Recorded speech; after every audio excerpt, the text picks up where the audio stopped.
Hello students, welcome to our YouTube channel Ved Science Foundation, and as you know, board has released their sample paper for the term 1 of session 2021 to 2022.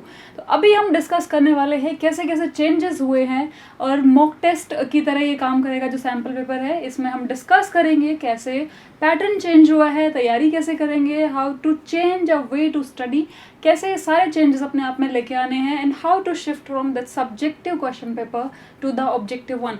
So in this video we are going to see the difference and the tricks to study about your board examination. So let's start to discuss about this a sample paper of different subjects, and for that also you need to download a app that is Ved Prep app, and in that app you are going to get the mock test for this board examination and NTSC examination. So be ready for this and download this app right now if you want to get mock test and more questions of this type so that your practice of boards can boost up. Alright students, let's see, check out the video.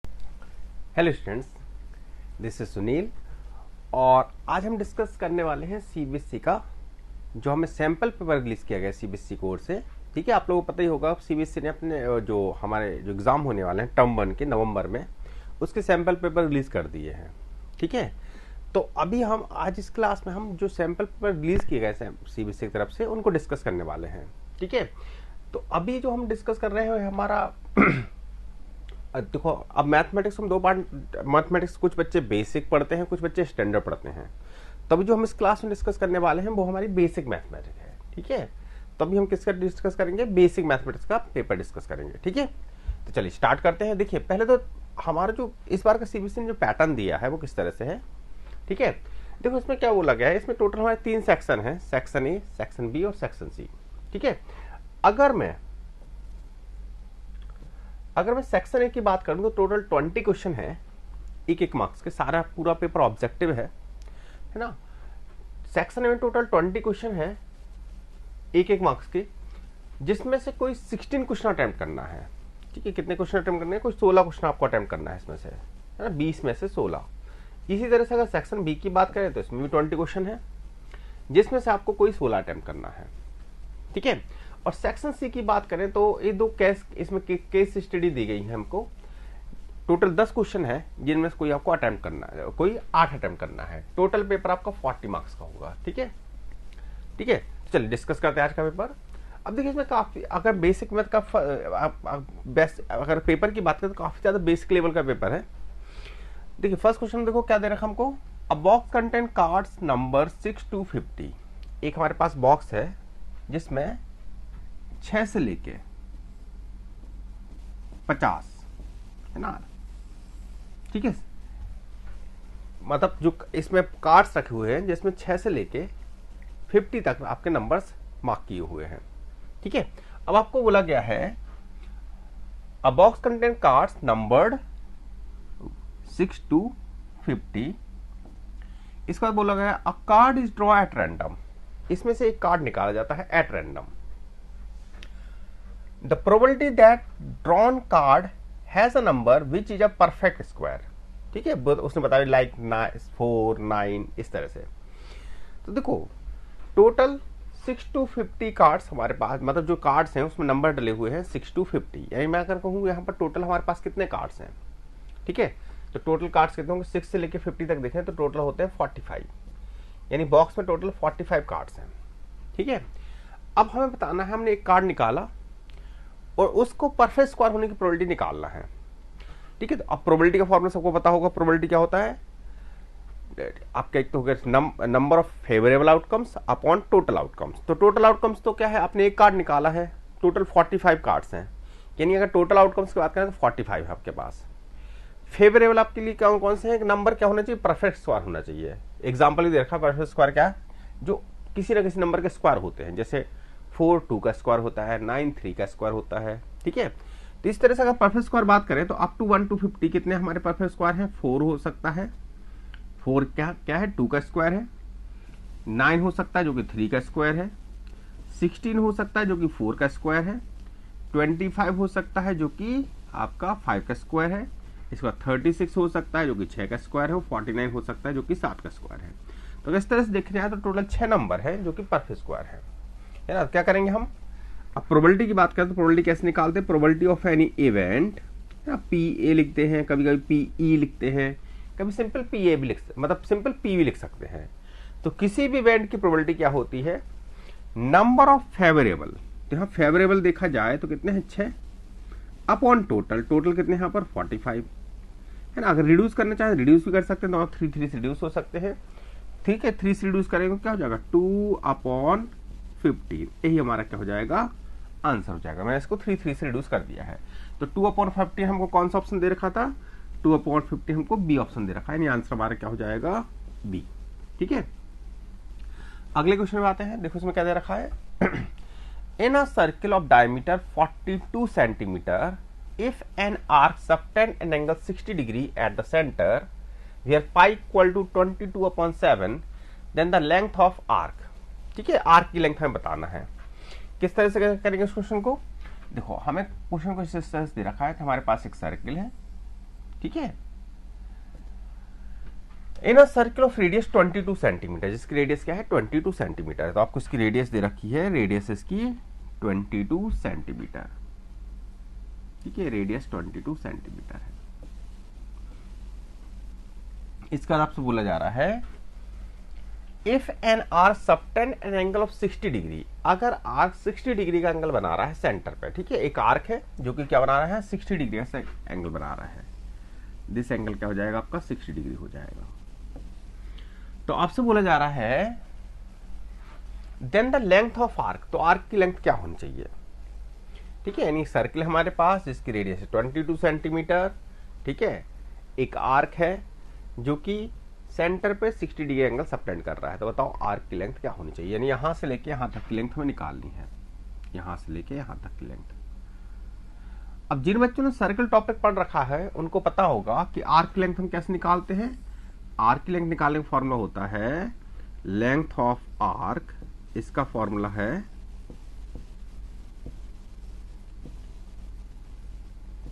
ठीक है theta upon 360 into 2 pi are.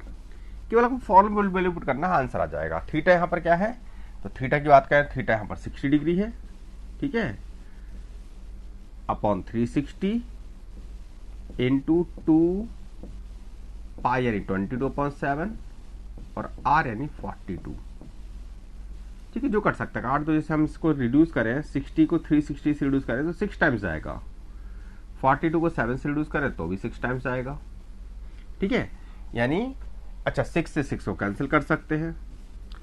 2 into 22 क्या हो जाएगा 44, यानी answer क्या हो जाएगा हमारा 44 सेंटीमीटर, जो कि हमें कौन सा ऑप्शन दे रखा है, डी ऑप्शन दे रखा है। वैसे ही हमारा आंसर हो गया, ठीक है। नेक्स्ट में क्या दे रखा है, नेक्स्ट में दे रखा है sine theta equal to x. अगर साइन थीटा एक्स है ना, sine theta equal to x and sec theta equal to y, sec theta equal to आपको वाई दे रखा है, तो हम बताना है टेन थीटा क्या होगा। अब आपको पता होना चाहिए कि टेन थीटा क्या होता है। टेन थीटा होता है sine theta upon cos theta, ठीक है, टेन थीटा होता है sine theta upon cos theta. अब आपको पता साइन थीटा तो पता है आपको एक्स है, सेक थीटा पता है वाई है। अब आप लोगों को पता होना चाहिए सेक थीटा जो होता है, ठीक है, एक कॉस का रेसिप्रोकल होता है। अगर सेक थीटा वाई है तो कॉस थीटा क्या होना चाहिए, कॉस थीटा यहां पर होगा 1/y, ठीक है, कॉस थीटा यहां पर क्या हो जाएगा 1/y। बस आपको क्वेश्चन करना, आप sign theta upon cos theta value put कर दीजिए। साइन थीटा एक्स है, कॉस थीटा 1/y है, इधर लिख देता हूं मैं, ठीक है। साइन थीटा हमारा क्या है एक्स और कॉस थीटा क्या है 1/y। तो टेन थीटा इक्वल टू हमने क्या किया, साइन थीटा की जगह एक्स पुट कर दिया और कॉस थीटा की जगह 1/y पुट कर दिया। ये y क्या चला जाएगा इनटू में, है ना। देखो x के अपॉन 1 के अपॉन y, यानी 1, तो x और y क्या होंगे आपस में मल्टीप्लाई हो जाएगा ना, y ऊपर जाएगा तो क्या होगा x से मल्टीप्लाई हो जाएगा, नहीं आंसर आपका क्या हो जाएगा x इंटू वाई, यही हमारा क्या हो जाएगा आंसर हो जाएगा, ठीक है। नेक्स्ट क्वेश्चन पे आते हैं। देखिए नेक्स्ट क्वेश्चन क्या दे रखा हमको, a pair of linear equation y equal to 0 and y equal to -5 has one solution, two solution, infinite many solution and no solution। तो देखो पहले तो आपको पता होना चाहिए कि y equal to 0, y equal to -5 का ग्राफ कैसे होगा। हमें ग्राफ ड्रॉ करना है y इक्वल टू 0 और y इक्वल टू -5 का। अगर y इक्वल टू 0 की बात करें, ठीक है, देखिए इसमें x नहीं है, इसमें x आपको कहीं नहीं दिख रहा है, यानी ये जो लाइन है x को कट ही नहीं करेंगी। अगर किसी भी इक्वेशन में, किसी भी लीनियर इक्वेशन में x है ही नहीं, इसका मतलब होता है कि वो लाइन एक्सिस के पैरेलल होंगी। ठीक है, अब मैं कहूँ y इक्वल टू 0 का ग्राफ कैसे होगा। अब y इक्वल टू 0 यानी y को भी 0, x को तो कट कर ही नहीं रहा है, y को भी कहाँ कट कर रहा है, 0 पर, यानी खुद एक्स का इक्वेशन ही होता है। अगर एक्स इक्वेशन की बात करें तो एक्स का इक्वेशन क्या होता है, y इक्वल टू 0, क्योंकि एक्स से y क्या होता है, 0 होता है। और y इक्वल टू -5 यानी y इक्वल टू -5 ग्राफ क्या होगा, नेगेटिव साइड में होगा, y इक्वल टू -5 कुछ ऐसा होगा। y को कहाँ कट करेगा, -5 पे कट करेगा, x को कहीं भी कट नहीं करेगा क्योंकि x इसमें है ही नहीं। ठीक है, तो अगर हम देखें y equal to 0, y equal to -5, ये दो कैसी लाइन है, दो पैरेलल लाइन है जो कि एक दूसरे को भी इंटरसेक्ट नहीं करेंगी। अगर दो लाइन एक दूसरे को इंटरसेक्ट नहीं करेंगी तो उनके नंबर ऑफ सॉल्यूशन कितने होंगे, 0, है ना। देखो लाइन जब इंटरसेक्ट करती हैं, जिस पॉइंट पे इंटरसेक्ट करती हैं वही क्या होता है, उनका सॉल्यूशन होता है।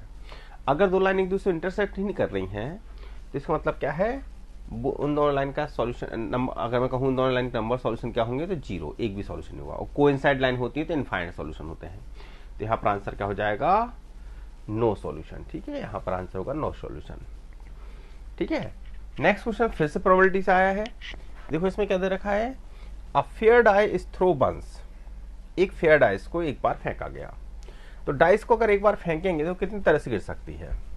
अगर डाइस को हम यहाँ पर एक मतलब टोटल आउटकम्स की बात अगर हम करें, यहाँ पर जो टोटल आउटकम होगा, टोटल आउटकम्स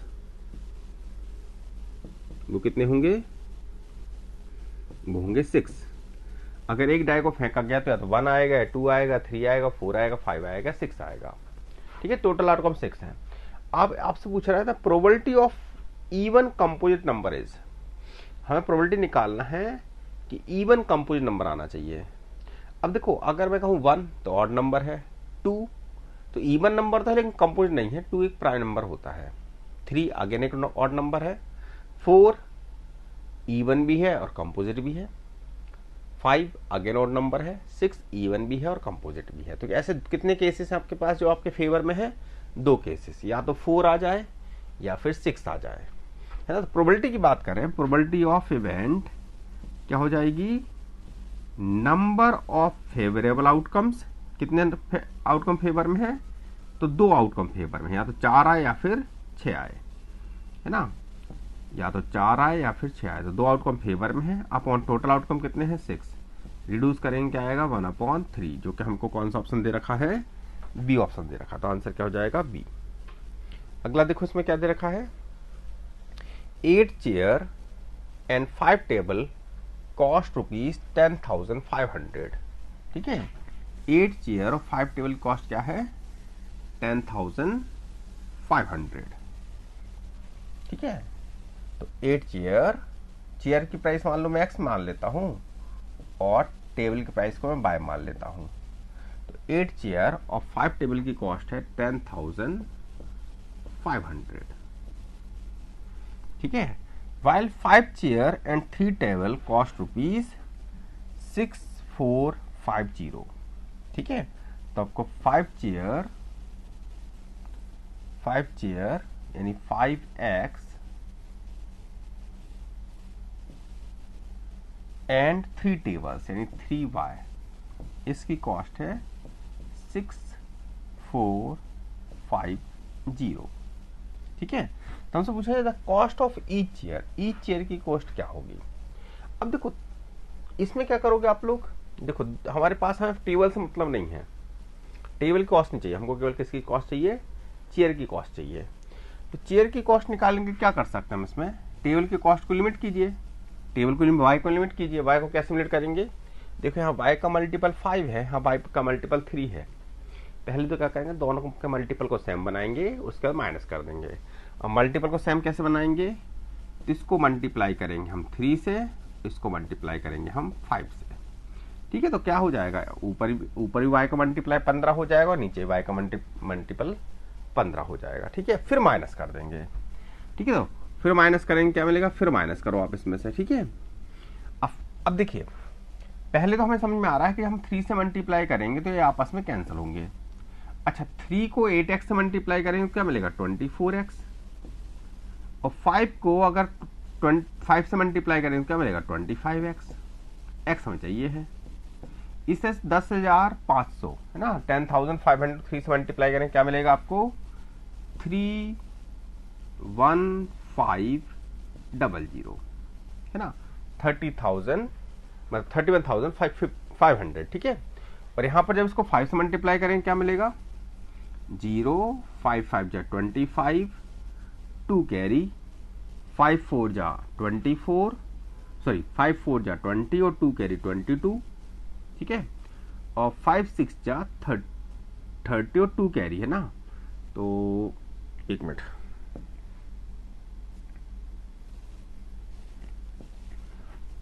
ठीक है, तो मैंने क्या किया, 5 को 0 से मल्टीप्लाई किया 0 आएगा, 5 को 5 से मल्टीप्लाई किया 25, 2 कैरी, 5 को 4 से मल्टीप्लाई किया 20 आएगा, 2 कैरी है तो 22 हो जाएगा, अगेन 2 कैरी, और 5 6 या 30 होता है, 2 कैरी तो यहाँ पर 32 हो जाएगा।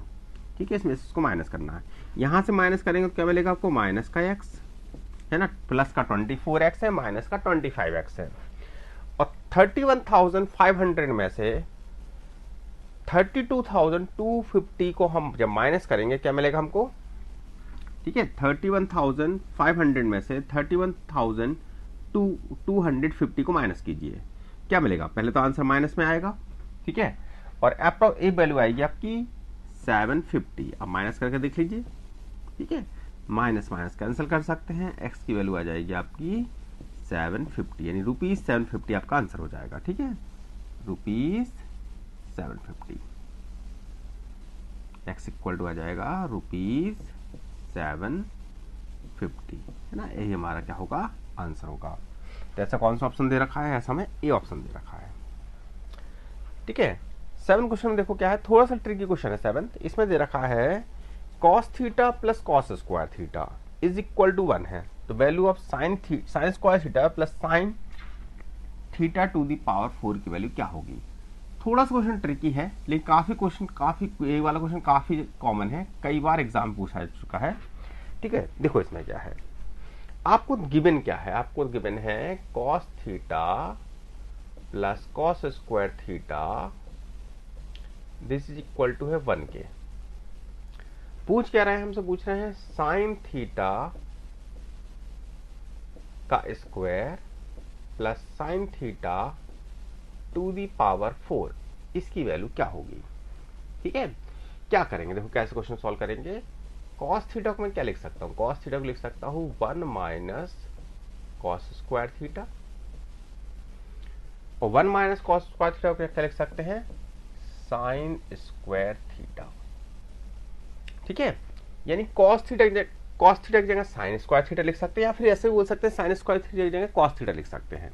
यानी ये जो साइन स्क्वायर थीटा है, ये जो आपको साइन स्क्वायर थीटा दिख रहा है, इससे क्या लिख सकता हूँ मैं, इसके लिख सकता हूँ cos थीटा, सॉरी इसमें क्या लिख सकते हैं हम, cos थीटा, और sine theta to the power 4 की जगह है ना, sine square theta equal to cos theta है, तो sine theta to the power 4 equal to क्या हो जाएगा, cos स्क्वायर थीटा। दोनों तरफ स्क्वायर कर दीजिए, इधर स्क्वायर करेंगे तो पावर 4 हो जाएगा, इधर स्क्वायर करेंगे तो cos स्क्वायर थीटा हो जाएगा।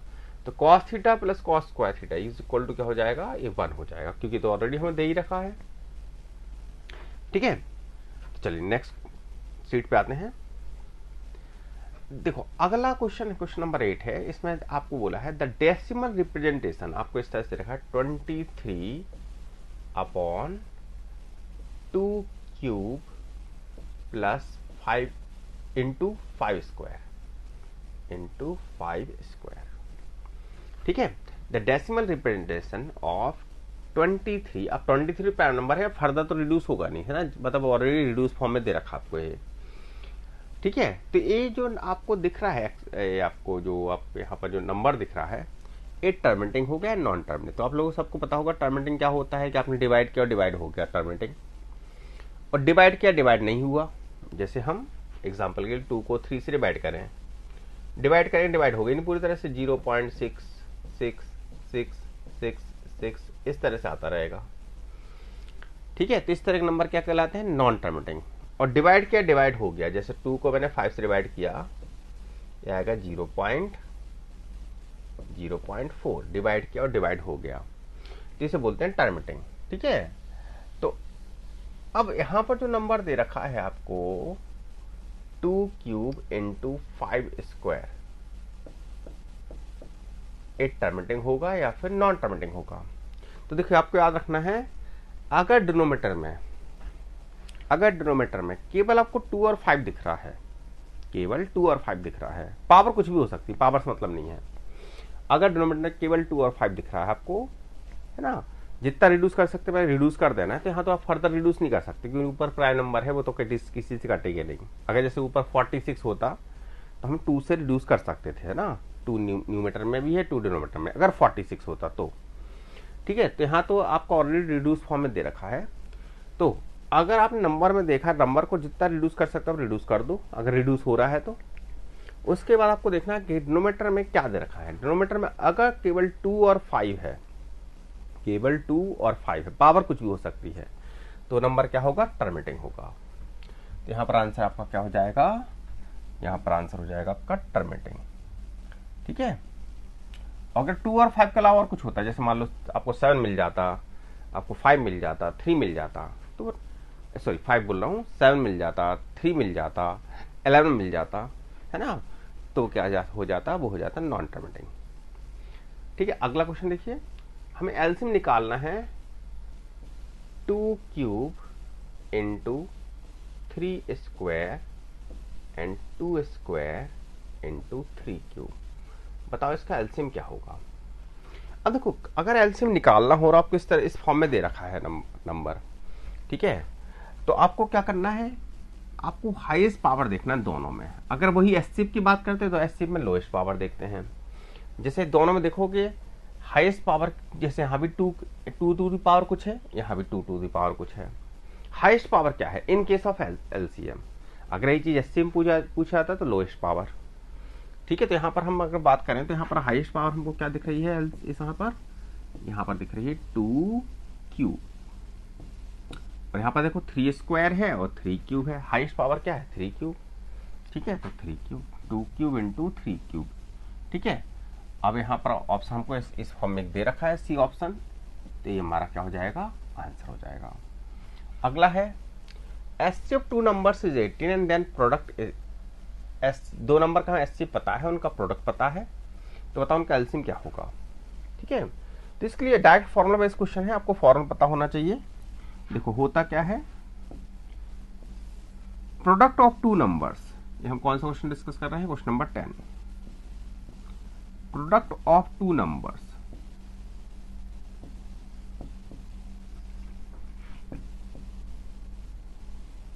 टू नंबर्स इक्वल होता है product of there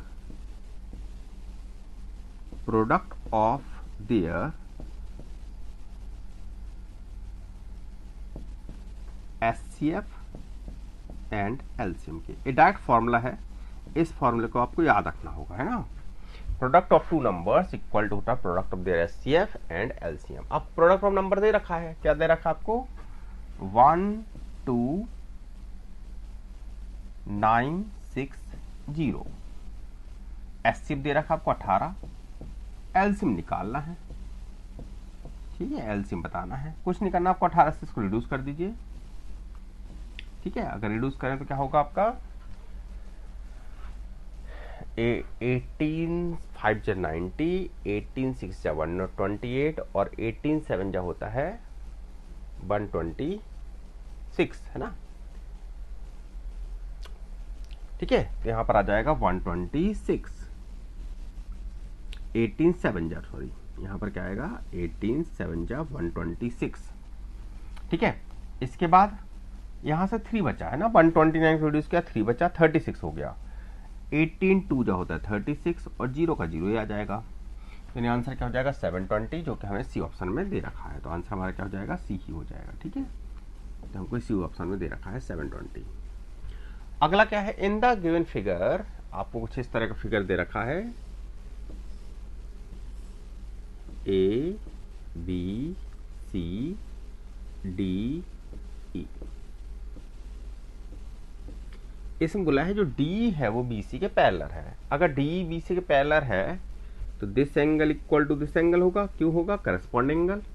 this angle equal to this angle होगा, क्यों होगा, करस्पॉन्डिंग एंगल। तो यहां से क्या पता चल गया हमसे कि जो छोटा ट्राइंगल है एडीई, ट्राइंगल जो एडीई है, ठीक है, वो सिमिलर होगा ट्राइंगल ए बी सी के। ठीक है, जैसे आपने बोला डी पैरेलल है बी सी के, तो यानी दोनों ट्राइंगल सिमिलर हैं, है ना। अब आपको क्या पूछा गया है, आपसे पूछा गया है कि अगर ए इक्वल टू ए है, ई सी इक्वल टू बी है, डी इक्वल टू एक्स है और ये वाई है, तो विच, अब हमें एक्स वाई में रिलेशन बताना है, कौन सा इसमें ट्रू होगा। अगर देखो दोनों ट्राइंगल सिमिलर हैं, अगर दोनों ट्राइंगल सिमिलर हैं तो करस्पॉन्डिंग साइड प्रोपोर्शन होंगी। करस्पॉन्डिंग साइड प्रोपोर्शन होने का मतलब क्या है कि x अपॉन वाई, है ना। छोटे ट्राइंगल में का बेस क्या है, डी, बड़े ट्राइंगल का बेस क्या है, बी सी। ठीक है, इक्वल टू ए ई, छोटे ट्राइंगल में ए वाली साइड ले लो, इस वाले एंगल के अपोजिट, तो ए, और बड़े वाले ट्राइंगल में इस वाले एंगल के अपोजिट क्या है, ए प्लस बी। तो ऐसा कोई ऑप्शन दे रखा है, तो ऐसा हमें कोई भी ऑप्शन अभी, हाँ दिख रहा है, सी ऑप्शन दिख रहा है। देखो सी ऑप्शन कैसे दिख रहा है, y को आप यहां ले जाइए, तो x equal to a y upon a plus b, हमारा आंसर हो जाएगा। ठीक है, चलिए नेक्स्ट क्वेश्चन पे आते हैं।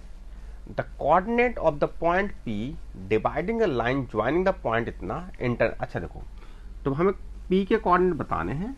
आपको बोला है कि P पॉइंट जो है, P point, A point A और बी को ज्वाइन करने वाली लाइन को, पॉइंट ए क्या है आपका 1,3 और पॉइंट बी क्या है 4,6। तो ए और बी को ज्वाइन करने वाली लाइन को ये 2:1 में इंटरनली डिवाइड करता है। ठीक है, अब देखो, अब यहां पर क्या करोगे, आपको देखो, अब यहां पर आपको पता है कि पॉइंट पी जो है वो ए बी को इंटरनली डिवाइड कर रहा है।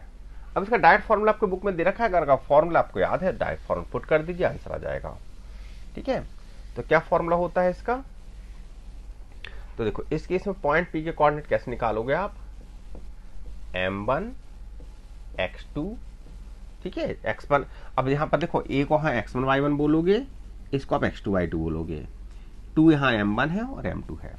जहां आपको जिस साइड आपको m1 लेना है, अब देखो जरूरी नहीं कि m1 मैं इसी को बोलूं, a के साइड वाले को m1 बोलूं, लेकिन जिस साइड आपने m1 ले लिया वहीं पर आप x1 y1 लोगे। ठीक है, तो फॉर्मूला हमारा क्या होता है, m1 x2 plus m2 x1 upon m1 plus m2, ये हमारा फॉर्मूला है। बस आपको फॉर्मूला वैल्यू पुट कर देना, आंसर आ जाएगा। तो p के कोऑर्डिनेट क्या हो जाएंगे, अच्छा ये तो आपको इससे x कोऑर्डिनेट मिलेगा, दूसरा y कोऑर्डिनेट कैसे निकालोगे, इससे आपको मिलेगा x कोऑर्डिनेट, y कोऑर्डिनेट कैसे निकालोगे, m1, है ना, m1 y2 plus m2 y1 upon m1 plus m2। ठीक है, इससे निकलेगा y कोऑर्डिनेट। तो p के कोऑर्डिनेट क्या हो जाएंगे, m1 या क्या पुट करोगे आप 2, m2 सॉरी m1 x2 यहाँ क्या पुट करोगे 4। ठीक है, x1 y1 x2 y2। ठीक है, ये आपका x1 y1 है, ये है x1 y1 और ये है x2 y2। ठीक है, तो m1 x2 plus m2 x1 upon m1 plus m2, इस तरह से m1 बाय कौन कैसे, m1 by 2 plus m2 y1 upon m1 plus m2। Simplify कीजिए इसको, क्या मिलेगा आपको 8 1 9 ठीक है, पी के कोऑर्डिनेट क्या मिलेंगे आपको 9/3, 12 और 3 15, 15/3। अगर रिड्यूस करते हैं इनको तो क्या मिलेगा आपको 3,5, और जो हमें कौन सा दे रखा है वो हमें डी ऑप्शन में दे रखा है। ठीक है, अगला क्वेश्चन है प्राइम फैक्टराइजेशन ऑफ 3825। 3825 के प्राइम फैक्टर क्या होंगे? तो फैक्टराइज कर दीजिए 3825 को। ठीक है, 3825 इसको हमें फैक्टराइज करना है। कीजिए इसको फैक्टराइज। सबसे पहले किससे रिड्यूस हो सकता है? क्या 3 से रिड्यूस हो सकता है? तो देखो 3 से रिड्यूस कैसे पता करेगा, अब पता करेंगे। अगर इसका सम 3 से डिविजल है, सम 3 से डिविजल है तो ये नंबर 3 से डिविजल होगा। तो देखो सम करके देखो, 8 3 11, 2 13 और 5 18 डिवाइड होगा, है ना। डिवाइड कर दिए 3 से, क्या मिलेगा आपको 1 2, ठीक है 1 2 7 एंड 5। ठीक है, 3 बन जाए 3, ठीक है कुछ नहीं बचा, 3 2 जाए 8, 2 कैरी बची, ये 22 हो जाएगा, 3 7 जा 21, 1 बचा, ये 15 हो जाएगा, और 3 5 जा 15। क्या अभी भी 3 से रिड्यूस हो सकता है? हाँ अभी भी 3 से रिड्यूस हो सकता है, तो 3 से फिर रिड्यूस कीजिए इसको, यह जाएगा 4, है ना, 3 4 जा 12, यहाँ 2 और यहाँ पर 5। ठीक है, तो क्या अब हो सकता है 3 से रिड्यूस? तो अब ये 3 से रिड्यूस नहीं हो सकता। क्यों नहीं हो सकता? क्योंकि अब सम 4 + 2 6 और 5 11, 11 3 से कटता नहीं है, नंबर भी 3 से नहीं कटेगा। ठीक है, तो अब हम इसको 5 से रिड्यूस करेंगे।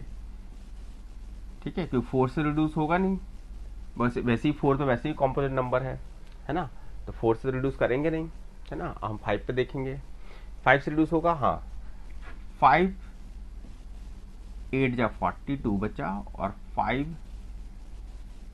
5 जा 25। ठीक है, फिर 5 से रिड्यूस कीजिए तो जाएगा 17। अब 17 प्राइम नंबर है, 17 70 से रिड्यूस होगा तो 17 1। ठीक है, तो अगर हम यहाँ देखें तो ऐसा कौन सा हमारा दे रखा है 3 का स्क्वायर 5 का स्क्वायर इंटू 17, ये हमारा सी ऑप्शन है। सी ऑप्शन हमारा आंसर हो जाएगा। ठीक है, आंसर हो जाएगा हमारा सी ऑप्शन। अगला देखिए, in the figure given below AD = 4 BD = 3। देखो फिगर में यहाँ ठीक से बना रहा हूँ एक बार, कुछ आपको इस तरह का फिगर दिया हुआ है।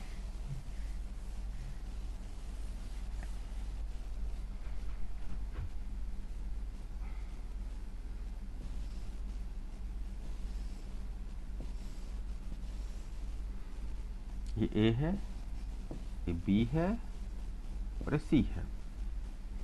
एंगल थीटा है। इसके बाद यहाँ पर कुछ ऐसा दे रखा है और ऐसे AB 90 डिग्री है, AD है। इसका आपको बोला है AD = 4 है, यानी 4 है, और BD है ना, BD 3 है, CB 12 है। तो हमसे पूछा जा रहा है देन बताओ cot थीटा किसके इक्वल होगा। अब देखो ये राइट एंगल ट्राइंगल है, ADB एक राइट एंगल ट्राइंगल दिख रहा है आपको। ठीक है, ADB एक राइट एंगल ट्राइंगल है। ठीक है, अब हाइपोटेनस क्या होता है, जो 90 जस्ट अपोजिट होता है उसको हम बोलते हैं हाइपोटेनस। क्या हम AB निकाल सकते हैं? हाँ AB निकाल सकते हैं। कैसे निकाल सकते हैं? पाइथागोरस थ्योरम से। पाइथागोरस थ्योरम से कैसे क्या होती है पाइथागोरस थ्योरम? देखो पाइथागोरस थ्योरम, हाइपोटेनस अगर निकालना है तो अगर कोई भी राइट एंगल ट्राइंगल है हाइपोटेनस फाइंड करना है तो हमें क्या करना है, अदर 2 साइड्स के स्क्वायर रूट्स हमको ऐड कर देना है, उनका स्क्वायर रूट लेना है। सबको पता होगा Pythagoras theorem, 7th 8th class से पढ़ते आ रहे हैं। ठीक है, तो देखो यहाँ पर क्या हो जाएगा, 4 का स्क्वायर प्लस 3 का स्क्वायर, यानी आ जाएगा 25 √25, या इसको लिख सकता हूँ मैं 5। यानी आपको पता चल गया कि आपका जो AB होगा वो 5 होगा। अब cot थीटा क्या होता है? cot थीटा होता है बेस अपॉन परपेंडिकुलर। बेस मतलब देखो परपेंडिकुलर होता है, जो थीटा के जस्ट अपोजिट है उसको परपेंडिकुलर बोलते हैं। तो यहाँ बेस क्या है 12। ठीक है, जो 90 जस्ट अपोजिट होता है, ये भी आपको 90 दे रखा है, जो 90 जस्ट अपोजिट होता है उसको हाइपोटेनस बोलते हैं। थीटा के just opposite perpendicular, 90 just opposite hypotenuse. बाकी बचा हुआ क्या हो गया हमारा, बेस हो गया। तो बेस और cot थीटा क्या होता है, बेस अपॉन परपेंडिकुलर। 12/5, 12/5 कौन सा ऑप्शन दे रखा हमको, डी ऑप्शन दे रखा है, तो 12/5 डी आंसर हो जाएगा हमारा। ठीक है, चलिए नेक्स्ट क्वेश्चन पे आते हैं। ठीक है,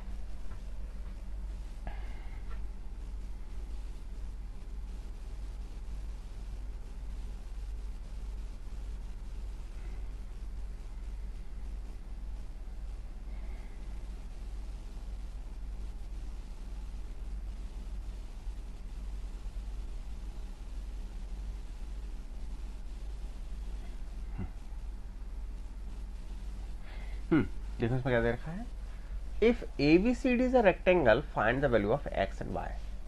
ठीक है, आपको देखो रेक्टेंगल दे रखा है, फिगर में यहाँ अलग से ड्रॉ कर देता हूँ। आपको अब बोला गया है ABCD एक रेक्टेंगल है, तो बताओ x और y की वैल्यू क्या होगी। अब पहले रेक्टेंगल होता क्या है। रेक्टेंगल किसे बोलते हैं, जिसमें सारे एंगल 90 डिग्री होते हैं और अपोजिट साइड्स क्या होती हैं, इक्वल होती हैं ना। तो आपको क्या दे रखा है, यहाँ पर दे रखा है x प्लस वाई, मैंने थोड़ा गलत मार्किंग कर दी है, इसको मुझे a लिखना चाहिए था अकॉर्डिंग फिगर देखा जाए तो, इसको मुझे b लिखना चाहिए, इसे मुझे c लिखना चाहिए, इसको मुझे d लिखना चाहिए। ठीक है, अब देखो उसका कोई मतलब नहीं है, लेकिन मैंने जैसा फिगर बना हुआ था वैसे ही बना दिया है। x प्लस वाई, ये आपको x प्लस वाई दे रखा है, ये आपको 12 दे रखा है, ये आपको x माइनस वाई दे रखा है, ये आपको 8 दे रखा है। हमसे पूछा जा रहा है बताओ x y की वैल्यू क्या होगी। तो अगर आपको पता है कि रेक्टेंगल है, अगर ये रेक्टेंगल है तो अपोजिट साइड से इक्वल होनी चाहिए, है ना। यानी x plus y equal to क्या होना चाहिए, इक्वल टू होना चाहिए आपके किसके, 12 के, और x minus y equal to किसको होना चाहिए, 8 के इक्वल होना चाहिए। ठीक है, अब आपको x प्लस वाई पता चल गया, x माइनस वाई पता चल गया। अब कैसे निकालेंगे, तो दोनों को ऐड कर दीजिए, तो y से y कैंसिल हो जाएगा। क्यों कैंसिल हो जाएगा, क्योंकि प्लस का y है माइनस का y है। x x दोनों ऐड हो जाएंगे, क्या हो जाएगा, 2x इज इक्वल टू कितना, 20, या x इज इक्वल टू कितना, 10।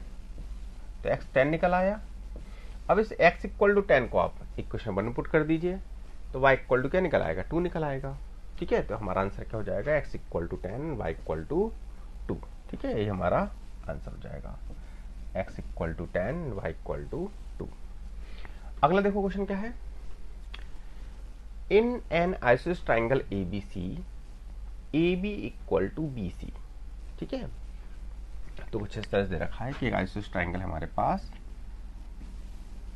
जिसमें AB इक्वल टू BC है, AB इक्वल है BC के, यानी दिस साइड इक्वल है दिस साइड के।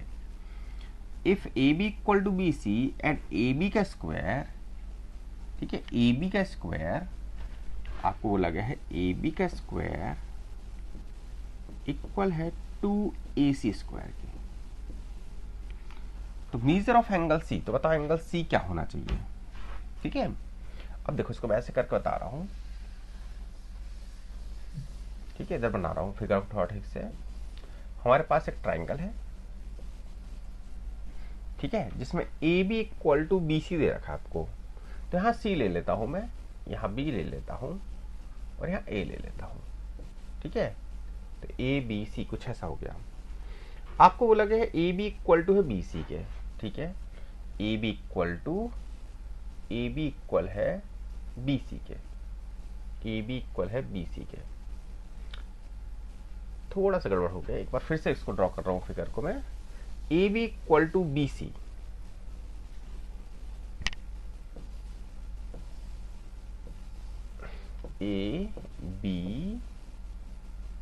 AB equal to BC, sorry कुछ गलत पढ़ रहा हूं मैं। AC इक्वल टू BC दे रखा है, ना कि AB इक्वल टू BC दे रखा है, AC इक्वल टू BC।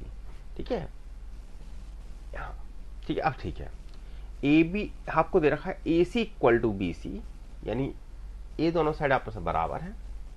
ठीक है, और AB का स्क्वायर इक्वल है 2 टाइम्स ऑफ AC स्क्वायर के। AB का स्क्वायर आपको इक्वल दे रखा है 2 टाइम्स ऑफ AC स्क्वायर के। स्क्वायर रूट लेंगे क्या आ जाएगा, AB इक्वल टू √2 AC, ऐसा हो जाएगा कुछ, है ना।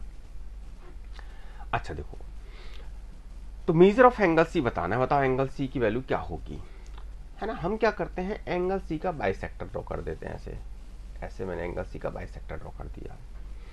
अगर ये एंगल थीटा होगा तो ये एंगल भी थीटा होगा। क्यों थीटा होगा? क्योंकि जो बाइसेक्टर होता है वो ऐसे ट्रायंगल को दो कॉन्ग्रुएंट ट्रायंगल में डिवाइड करता है। कैसे कॉन्ग्रुएंट ट्रायंगल डिवाइड करता है? तो आपको पता होनी चाहिए कॉन्ग्रुएंसी कंडीशन क्या होती है।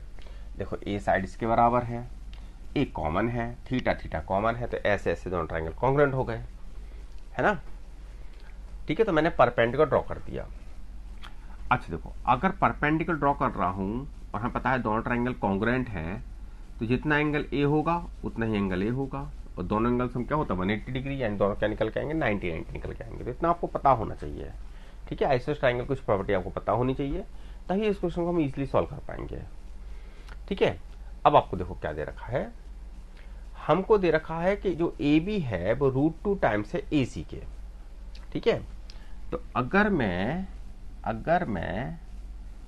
ए बी को ए मान लूं, ठीक है, ए बी को हम क्या मान लेते हैं, ए मान लेते हैं। ए बी जितना ए बी होगा, सॉरी ए बी बोल रहा हूं, ए सी को मैं ए मान लेता हूं, जितना ए सी होगा उतना ही बी सी होगा, क्योंकि हमें ए सी इक्वल टू बी सी दे रखा है।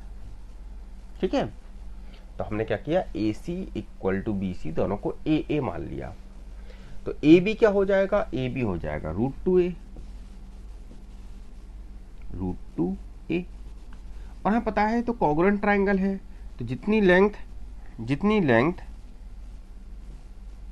इस साइड की होनी चाहिए उतनी ही लेंथ इस साइड की होनी चाहिए, क्योंकि दोनों ट्रायंगल कॉन्ग्रुएंट है। यानी टोटल हमें पता है, टोटल किसके बराबर है, ए है टोटल √2a के बराबर, तो आधा क्या हो जाएगा √2a/2। थोड़ा सा ठीक क्वेश्चन है ना, √2a/2 आधा कर दिया। अब cos थीटा आपको निकालना है एंगल सी क्या होगा। तो देखो पहले हम निकाल लेते हैं, इसमें लगा देते हैं। हमें देखो क्या पता है, हमें परपेंडिकुलर पता है, हमको परपेंडिकुलर पता चल गया हमको।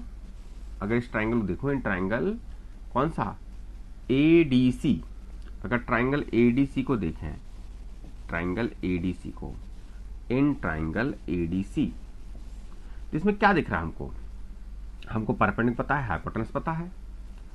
ठीक है, तो इसमें साइन थीटा लगा देते हैं। साइन थीटा क्या होता है, परपेंडिकुलर क्या होगा √2a/2 को क्या लिख सकते हो, √2a/2 को लिख सकते हैं हम a/√2, और अपॉन में क्या आ जाएगा, अपॉन में आ जाएगा a, है ना, हाइपोटेनस a से कट जाएगा, ये आ जाएगा 1/√2, और 1/√2 आपको मिल गया। ठीक है, 1/√2 आपको मिल गया, तो साइन थीटा इक्वल टू क्या होना चाहिए, sine theta equal to 1/2, theta equal to 45। अब थीटा इक्वल टू 45 आपको दे रखा है, तो 2 थीटा, सी है कितना, सी है 2 थीटा के बराबर, तो वो क्या होना चाहिए 90 डिग्री। एक तरीका तो है इसको करने का। दूसरा तरीका क्या हो सकता है इसको करने का, कि आप देखो इसका स्क्वायर प्लस इसका स्क्वायर इक्वल टू इसका स्क्वायर है, a square plus a square to a square, इसका स्क्वायर क्या होगा, इसका स्क्वायर भी 2a स्क्वायर होगा। अगर दो साइड के स्क्वायर का सम तीसरी साइड के स्क्वायर के बराबर है, तो राइट एंगल ट्रायंगल होना चाहिए। और जो तीसरी साइड होती है उसको हम बोलते हैं हाइपोटेनस, उसके जस्ट सामने वाला एंगल 90 डिग्री होता है। तो अब उस तरह से भी कर सकते हैं इसको। ठीक है, चलिए नेक्स्ट क्वेश्चन पे आते हैं हम। देखो इसमें क्या दे रखा है, if -1 is a zero of polynomial this then other zero. तो आपको पॉलिनोमियल दे रखा है x स्क्वायर, पॉलिनोमियल आपको दे रखा है x स्क्वायर -7x -8, और आपको बोला जा रहा है इसका जो सम है, एक जीरो इसका -1 है, तो दूसरा जीरो बताओ क्या होगा। अब आपको पता है सम ऑफ जीरोस जो होता है किसी पॉलिनोमियल, सम ऑफ जीरोस वो होता है -b/a के बराबर। अगर यहाँ पर हम देखो x का कोएफिशिएंट a कहलाता है, x का कोएफिशिएंट यहाँ b कहलाता है, और जो कॉन्स्टेंट होता है वो c कहलाता है। तो अगर मैं x का कोएफिशिएंट -b/a है ना, -b/a, अगर मैं बात करूँ यहाँ पर x कोएफिशिएंट की, तो क्या है -7, विद साइन देखना है। अगर x का कोएफिशिएंट की बात करूँ तो क्या है 1, यानी आपको alpha plus beta this equal to मिलेगा आपको 7 के, लेकिन एक जीरो तो आपको पता है माइनस, मान लो अल्फा आपको पता है एक तो -1 है, तो -1 plus beta is equal to 7, यानी बीटा इक्वल टू क्या हो जाएगा, बीटा इक्वल टू हो जाएगा 8। यही हमारा आंसर हो जाएगा। ठीक है, चलो नेक्स्ट क्वेश्चन पे आते हैं। In a throw of pair of dice the probability of the same number on each dice. हमने 2 डाइस को थ्रो किया है। अगर मैं यहाँ पर पूछूं आपसे टोटल आउटकम कितने होने चाहिए, तो टोटल आउटकम हो जाएंगे आपके 36। एक डाइस 6 तरह से गिर सकती है, 2 डाइस 6 इंटू 6 36 तरह से गिर सकती है। अब आपको बोला है प्रोबेबिलिटी फाइंड करो कि दोनों डाइस पे सेम नंबर आए, यानी प्रोबेबिलिटी क्या फाइंड करना है कि हमको कि या तो दोनों डाइस पे 1 1 आए, या फिर 2 2 आए, या फिर 3 3 आए, या फिर 4 4 आए, या फिर 5 5 आए, या फिर 6 6 आए। दोनों डाइस पे क्या आना चाहिए, सेम नंबर आना चाहिए। अगर दोनों डाइस पे सेम नंबर आता है, इधर देखिए, अगर दोनों डाइस पर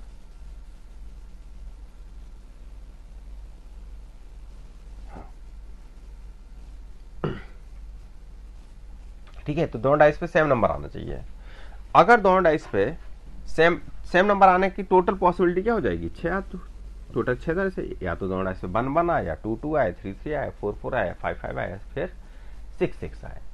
यानी इसको क्या लिख सकते हो, 6/36 number of favourable outcomes upon total outcomes, और 6/36 क्या लिख सकते हैं, 1/6। यही हमारा क्या हो जाएगा, आंसर हो जाएगा। ठीक है, देखिए क्वेश्चन 19 क्या दे रखा है, the mid point of 3p, 4 and -2, 2q is 2,6। इनके जो मिड पॉइंट है वो 2,6 है। तो बताओ p और q, p प्लस q की वैल्यू क्या होगी। तो पहले तो आपको पता होना चाहिए मिड पॉइंट निकालते कैसे हैं। अगर हमें 2 पॉइंट के कोऑर्डिनेट दे रखे हैं, उनका मिड पॉइंट निकालना है, तो कैसे निकालेंगे। तो मिड पॉइंट कैसे निकालते हैं, मान लो हमारे पास 2 पॉइंट हैं, x1 y1 और x2 y2।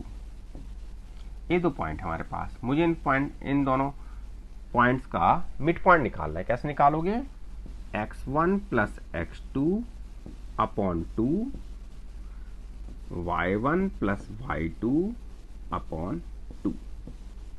ठीक है, और ये चीज आपको क्या दे रखी है, दिस इक्वल टू दे रखा है 2, और दिस इक्वल टू दे रखा आपको 6। ठीक है, बस वैल्यू पुट कर दीजिए। तो x1 क्या हो जाएगा 3p, ठीक है, y1 क्या हो जाएगा, x2 क्या हो जाएगा -2 अपॉन 2 इज इक्वल टू कितना 2। ठीक, क्रॉस मल्टीप्लाई कीजिए, 3p - 2 इक्वल टू 4, या 3p इक्वल टू क्या हो जाएगा 6, यानी p इक्वल टू क्या हो जाएगा 2, यानी p की वैल्यू क्या निकल आई हमारी 2 निकल आई। इस तरह से क्यों निकाल लीजिए, क्यों कैसे निकालेंगे, 4 y1, ठीक है, y1 क्या है 4, y2 यानी 2q upon 2 is equal to कितना 6। ठीक है, ये क्रॉस मल्टीप्लाई कीजिए तो ये क्या हो जाएगा 12, यानी 2 प्लस 2 की इक्वल टू 12, यानी 2 की इक्वल टू 4 को यहाँ ट्रांसपोज करेंगे तो 12 - 4 यानी 8 मिलेगा, यानी q इक्वल टू क्या मिल जाएगा, आपको 4 मिल जाएगा। तो p यहाँ पर 2 है, q यहाँ पर 4 है, दोनों को ऐड करेंगे तो सम इनका क्या आ जाएगा 6 आ जाएगा। ठीक है, next question number 20, the decimal expression of 147/120 will terminate after how many decimal places. कितने देर बाद टर्मिनेट होगा।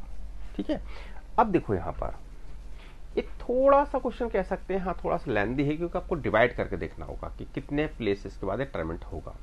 ठीक है, तो चलिए इसको डिवाइड करके देख लेते। पहले तो हम इसको रिड्यूस करेंगे। पहले रिड्यूस हो सकता है क्या, हाँ रिड्यूस हो सकता है। कैसे रिड्यूस हो सकता है, देखो आपको क्या दे रखा है, आपको दे रखा है 147/120। देखो हमें दिख रहा है, देखो यहाँ सम, देखो यहाँ सम 12 है, यहाँ पर सम देखो, यहाँ सम 3 है, दो नंबर 3 3 से रिड्यूस हो सकते हैं। कर दीजिए 3 से रिड्यूस, तो आ जाएगा 3 4 जा 12, 3 9 जा 27। ठीक है, और यहाँ पर क्या आ जाएगा, यहाँ पर आ जाएगा 40। ठीक है, अब देखो अपॉन में एक जीरो दिख रहा है आपको, यहाँ पर एक जीरो दिख रहा है आपको, है ना, मतलब 4 × 10 दिख रहा है। अगर जीरो दिख रहा है तो इसको आप ऐसे लिख दीजिए 4.9/40, 4.9/40। ठीक है, अब इसको 4 से डिवाइड कर दीजिए, 4 1 जा 4 हो जाएगा डेसिमल, 4 2 जा 8, 1 बचा, है ना। उसके बाद अब क्या मान के चलेंगे, हाँ जीरो कितने जीरो मान सकते हैं आप, उससे कुछ फर्क पड़ता। आप 1 जीरो मान लीजिए, 9 के बाद 2 जीरो मान लीजिए, 3 जीरो मान लीजिए, उससे कुछ फर्क पड़ता। ठीक है, तो हमने डिवाइड किया, 4 2 जा 9, ठीक है, सॉरी 4 2 जा 8, 1 बचा, क्या हो गया 10 हो गया। अगेन 4 2 जा 8, अब 2 बचा, एक जीरो बढ़ा देते हैं इसमें। ठीक है, ठीक है, अब इसको रिड्यूस करेंगे तो ये आपका 5 बार जाएगा, एक्जैक्टली रिड्यूस हो जाएगा। तो 3 डेसिमल के बाद क्या हो गया, टर्मिनेट हो गया, है ना। तो आंसर आपका क्या हो जाएगा, आंसर इसका हो जाएगा 3। ठीक है, तो यहाँ इसका आंसर हो जाएगा 3। ठीक है, चलिए नेक्स्ट उस पे आते हैं, नेक्स्ट स्लाइड पे। देखो इसमें एक मिनट 22, एक मिनट, हाँ सेक्शन बी। अब देखो यहाँ पर में सेक्शन हम ए हमारा खत्म हो गया है। सेक्शन ए में टोटल हमारे कितने क्वेश्चन थे, सेक्शन ए में टोटल 20 क्वेश्चन थे, जिसमें आपको अटेम्प्ट कितने करना है, अटेम्प्ट करना है आपको 16। ठीक है, अटेम्प्ट आपको इसमें 16 करना है। ठीक है, इनमें 4 क्वेश्चन कोई भी आप छोड़ सकते थे। ठीक है, चलिए नेक्स्ट क्वेश्चन पे आते हैं, नेक्स्ट सेक्शन पे। इसमें टोटल 20 क्वेश्चन होंगे। अटेम्प्ट कितने करना है, अटेम्प्ट करना हमको 16।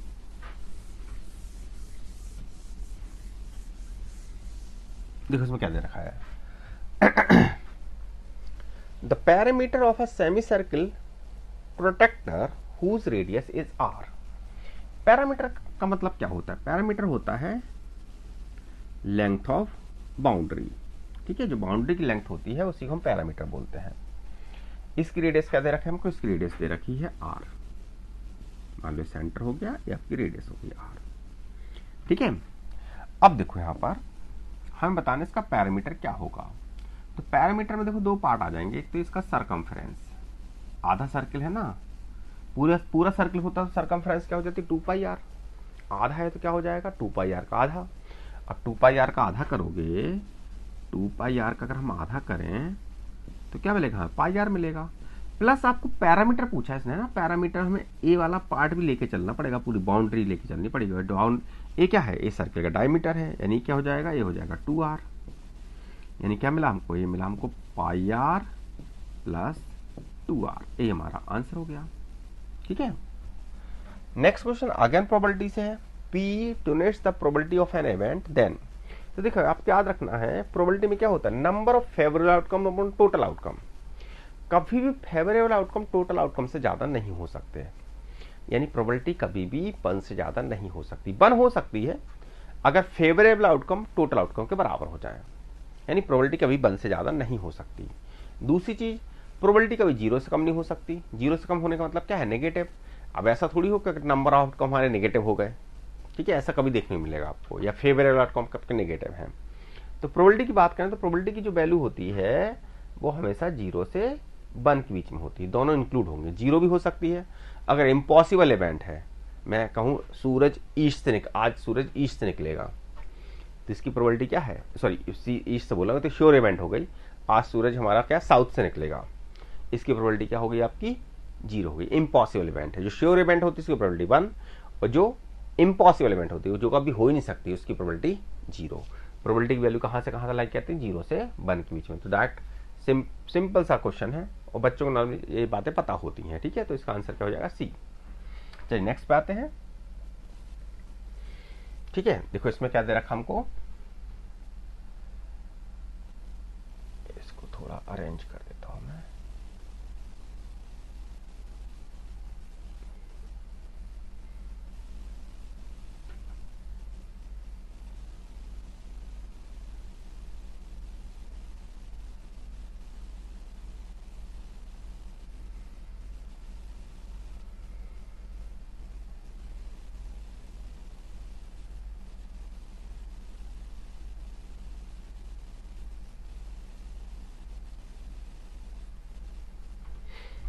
ठीक है, नेक्स्ट है क्वेश्चन नंबर 23।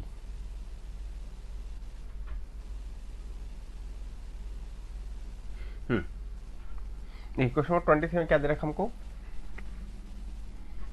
इसमें आपको बोला है in triangle ABC angle B equal to 90 degree और B D perpendicular to A C. तो पहले फिगर बना लेते हैं।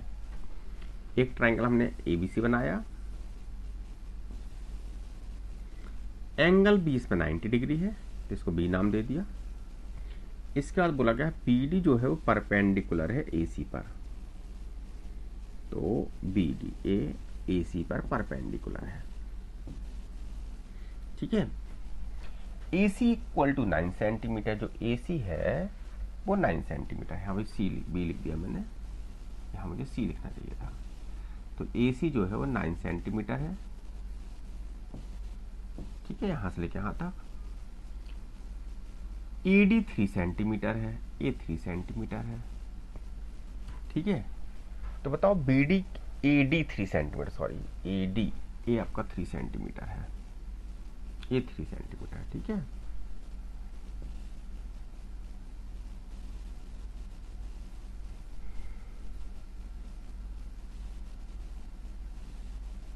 ये 6 हो जाएगा। ठीक है, अब देखो थोड़ा सा ये भी फॉर्मल बेस्ड क्वेश्चन है। अगर आप लोगों ने रिजल्ट पता है आपको तो आपका क्वेश्चन तुरंत ही हो जाएगा। रिजल्ट नहीं पता फिर इसको ड्राइव करना पड़ेगा। क्या रिजल्ट होता है, देखो कभी भी हम हाइपोटेनस के ऊपर परपेंडिकुलर ड्रॉ करें, ठीक है, कहां से, उस पॉइंट से जहां पर आपका एंगल 90 डिग्री है, तो इस केस में बी डी का स्क्वायर इक्वल होता है A D into C D के। ठीक है, अगर आपको रिजल्ट पता है तो कुछ नहीं है, अगर नहीं पता है तो आपको रिजल्ट ड्राइव करना पड़ेगा। कैसे ड्राइव होता है, सिमिलरिटी से ड्राइव होता है। तो अभी हम इस रिजल्ट को ड्राइव नहीं कर, मैं आपको ये रिजल्ट अभी ड्राइव नहीं कराऊंगा। ठीक है, तो इसको याद रखना है आपको, बी डी का स्क्वायर इक्वल टू होता है A D into C D. ठीक है, अगर ए डी की बात करें तो ए डी 3 है, सी डी की बात करें सी डी 6 है, दोनों मल्टीप्लाई होकर 18 हो जाएगा। यानी बी डी का स्क्वायर इक्वल टू 18, तो बी डी इक्वल टू क्या हो जाएगा, इसका स्क्वायर रूट ले लीजिए। तो 18 को क्या लिख सकते हैं, 2 इंटू 3 इंटू 3, यानी जो वैल्यू निकल के आती है वो निकल के आती है 3√2। ठीक है, 3√2 सेंटीमीटर। 3√2 सेंटीमीटर हमको बी ऑप्शन में दे रखा है। ठीक है, नेक्स्ट क्वेश्चन है, the pair of linear equation 3x plus 5y equal to 3, 6x plus ky equal to 8 do not have a solution if। ठीक है, तो ऐसा कब पॉसिबल है, जब लाइन पैरेलल होती हैं। अगर लाइन पैरेलल है, क्वेश्चन नंबर 24, अगर लाइन पैरेलल है तो a1 अपॉन a2 से मतलब क्या है, x का कोएफिशिएंट इक्वल होने चाहिए b1 अपॉन b2 के, और नॉट इक्वल होना चाहिए C1 अपॉन C2 के। तो इस केस में लाइन पैरेलल होती हैं, और जब लाइन पैरेलल होती हैं तो नंबर ऑफ सॉल्यूशन क्या होते हैं, 0 होते हैं। तो यहां अगर बात करें तो A1 अपॉन A2 यानी 3 अपॉन 6, B1 अपॉन B2 यानी 5 upon K, C1 not equal होना चाहिए C1 अपॉन C2 के, यानी कि 3 अपॉन 8। तो वो तो हमें दिख ही रहा है इक्वल नहीं है, यहाँ 3 अपॉन 6 यहाँ 3 अपॉन 8 है, और इनको आपस में इक्वल होना चाहिए। अगर ये आपस में इक्वल होंगे तो इसको 1/2 लिख सकते हैं, 2 से क्रॉस मल्टीप्लाई कर दीजिए, k इक्वल टू आपका 10 आ जाएगा। तो k की वैल्यू क्या हो जाएगी, k की वैल्यू हो जाएगी 10। ठीक है, चलिए नेक्स्ट क्वेश्चन देखिए। देखो इसमें क्या दे रखा है, क्वेश्चन नंबर 25 में, if the circumference of a circle increases from 2 pi to 4 pi then its area. ठीक है, देन इट्स एरिया मतलब क्या हो जाएगा, हाफ हो जाएगा, डबल हो जाएगा, 3 टाइम्स हो जाएगा, 4 टाइम्स हो जाएगा, ये पूछा गया है। देखो सर्कमफ्रेंस, हम देखो एरिया क्या होता है, एरिया होता है पाई आर स्क्वायर। यानी अगर आप आर को चेंज करोगे तो आपका एरिया भी चेंज हो जाएगा। अब आपने आर को कहां से कहां चेंज किया, देखो सर्कमफ्रेंस जो होती है वो होती 2 पाई आर। पहले सर्कमफ्रेंस क्या थी, 2 पाई थी, यानी इससे कट जाएगा, आर इक्वल टू 1 आ जाएगा। पहले रेडियस यानी 1 थी, फिर आपने इसको कर दिया 4 पाई, है ना, पहला केस हो गया, है ना, पहला केस। और इसको हम दूसरा केस ले लेते हैं, मान लो अब R2 होगी रेडियस। ठीक है, ए है 4 पाई, अगेन फिर वही चीज, पाई से पाई कट गया, 2 से स्क्वायर रूट किया 2 टाइम्स, यानी R2 इक्वल टू क्या आ गया, R2 इक्वल टू आ गया 2। तो रेडियस पहले 1 थी, अब रेडियस 2 हो गई। अगर रेडियस पहले 1 थी तो एरिया क्या होगा, एरिया होगा पाई इंटू 1 का स्क्वायर। अगर रेडियस 2 है तो एरिया क्या हो जाएगा, पाई इंटू 2 का स्क्वायर इन 4 पाई। तो आपका एरिया क्या हो जाएगा, पाई से 4 पाई हो जाएगा। अगर एरिया पाई से 4 पाई हो गया, यानी एरिया क्या हो गया, 4 टाइम्स हो गया। ठीक है, तो ये आपका क्या हो जाएगा 4 टाइम्स हो जाएगा। ठीक है, चलिए नेक्स्ट क्वेश्चन पे आते हैं। ऐसा आपको क्या है साइन थीटा दिया हुआ है और पूछ रहे हैं टेन थीटा की वैल्यू क्या होगी। अब देखो आपको साइन थीटा गिवन है। साइन थीटा क्या होता है, साइन थीटा होता है परपेंडिकुलर अपॉन हाइपोटेनस, यानी आपको परपेंडिकुलर अपॉन हाइपोटेनस गिवन है ए अपॉन बी। ठीक है, तो ए अपॉन बी आपको गिवन है, मतलब साइन थीटा आपको गिवन है, यानी परपेंडिकुलर आपको पता है। मान लीजिए हम मान सकते हैं कि मान लो परपेंडिकुलर आपका ए है और हाइपोटेनस बी है ना। बेस को हम मान लेते कुछ और, बेस को मान लो एक्स मान लो आप। तो कैसे निकालोगे, बेस कैसे निकालेंगे, देखो हाइपोटेनस का स्क्वायर इक्वल होता है परपेंडिकुलर स्क्वायर प्लस बेस के स्क्वायर के।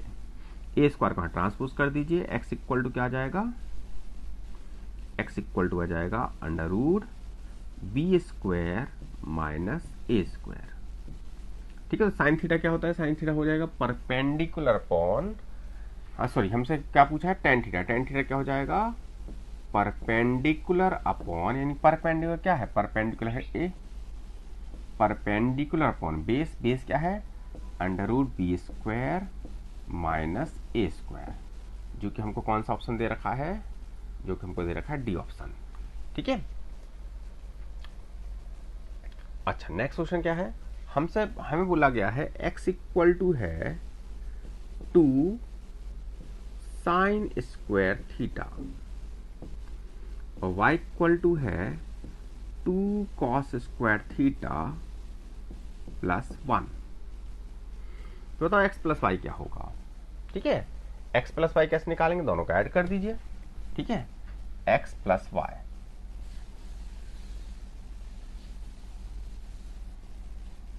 x plus y, x equal to क्या हो जाएगा 2 sine square theta plus 2 cos square theta plus 1। यहां से 2 कॉमन निकाल लीजिए, sine square theta plus cos square theta is plus 1, और यहाँ पता है आइडेंटिटी है जो कि 1 के बराबर होती है। क्या हो जाएगा 2 इंटू 1 प्लस 1, यानी 2 प्लस 1 दिस इक्वल टू क्या हो जाएगा 3। ये हमारा आंसर हो जाएगा। ठीक है, अच्छा नेक्स्ट क्वेश्चन 28 देखिए क्या दे रखा है, if the difference between the circumference and the radius of a circle is 37 centimetre. ठीक है, सर्कमफ्रेंस और रेडियस का डिफरेंस आपको 37 दे रखा है। सर्कमफ्रेंस क्या होती है 2 पाई आर, रेडियस क्या होती है आर, ये आपको कितना दे रखा है 37 के बराबर। पाई इक्वल टू बोला है 22/7 लेना है। The circumference of the circle, तो बताओ सर्कमफ्रेंस सर्किल की क्या होगी, यानी यहां से आप आर निकाल लीजिए, 2 पाई आर निकल आएगा फिर। अब देखो आर कैसे निकालेंगे, तो इसको सिंप्लीफाई करना है इस इक्वेशन को। क्या करेंगे सबसे पहले हमने यहां से क्या किया, आर निकाल लिया, 2 इस पाई जगह पाई की वैल्यू पुट कर दी 22/7 माइनस 1 इज इक्वल टू 37। ठीक है, यह क्वेश्चन नंबर हमारा कौन सा 28। ठीक है, मैंने क्या किया, यहाँ से आर निकाला है, आर कॉमन लिया है तो अंदर क्या बचा 2 पाई माइनस 1, पाई की जगह पाई की वैल्यू पुट की है 22/7। ठीक है, ऐसा करने से क्या होगा, अब हम इसको ऐसे लिख सकते हैं 44/7 माइनस 1 इज इक्वल टू 37। ठीक है, एलसीएम लेंगे तो क्या हो जाएगा 44 minus 7/7 is equal to 37। R equal to 37/7 is equal to 37। 37 cancel होगा, आर इक्वल टू क्या आ जाएगा, आर इक्वल टू आ जाएगा 7, यानी आर क्या हो गया 7 सेंटीमीटर। अब आपको पता है कि हमारी सर्कमफ्रेंस क्या होगी, सर्कमफ्रेंस क्या होती 2 पाई आर। ठीक है, 2 पाई की जगह लिखा हमने 22/7, आर जगह लिखा 7, 7 कैंसिल हो जाएगा, 2 इंटू 22 मल्टीप्लाई हो जाएंगे और हमको क्या देगा 44 सेंटीमीटर देगा। ठीक है,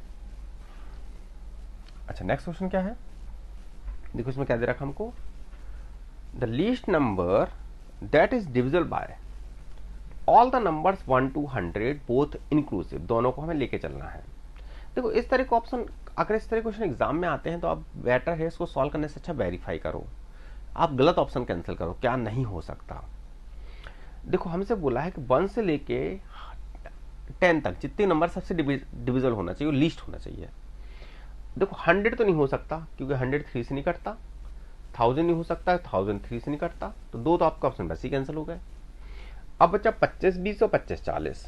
ठीक है, क्या 25 20 1 से कट जाएगा? हाँ कट जाएगा, है ना, लीस्ट पता करना हमको। ठीक है, क्या 2 से कट जाएगा? हाँ इवन नंबर है, 2 से भी कट जाएगा। 3 से कट जाएगा? हाँ 3 से कट जाएगा, क्योंकि देखो सम ऑफ डिजिट्स डिवाइड बाय 3 है।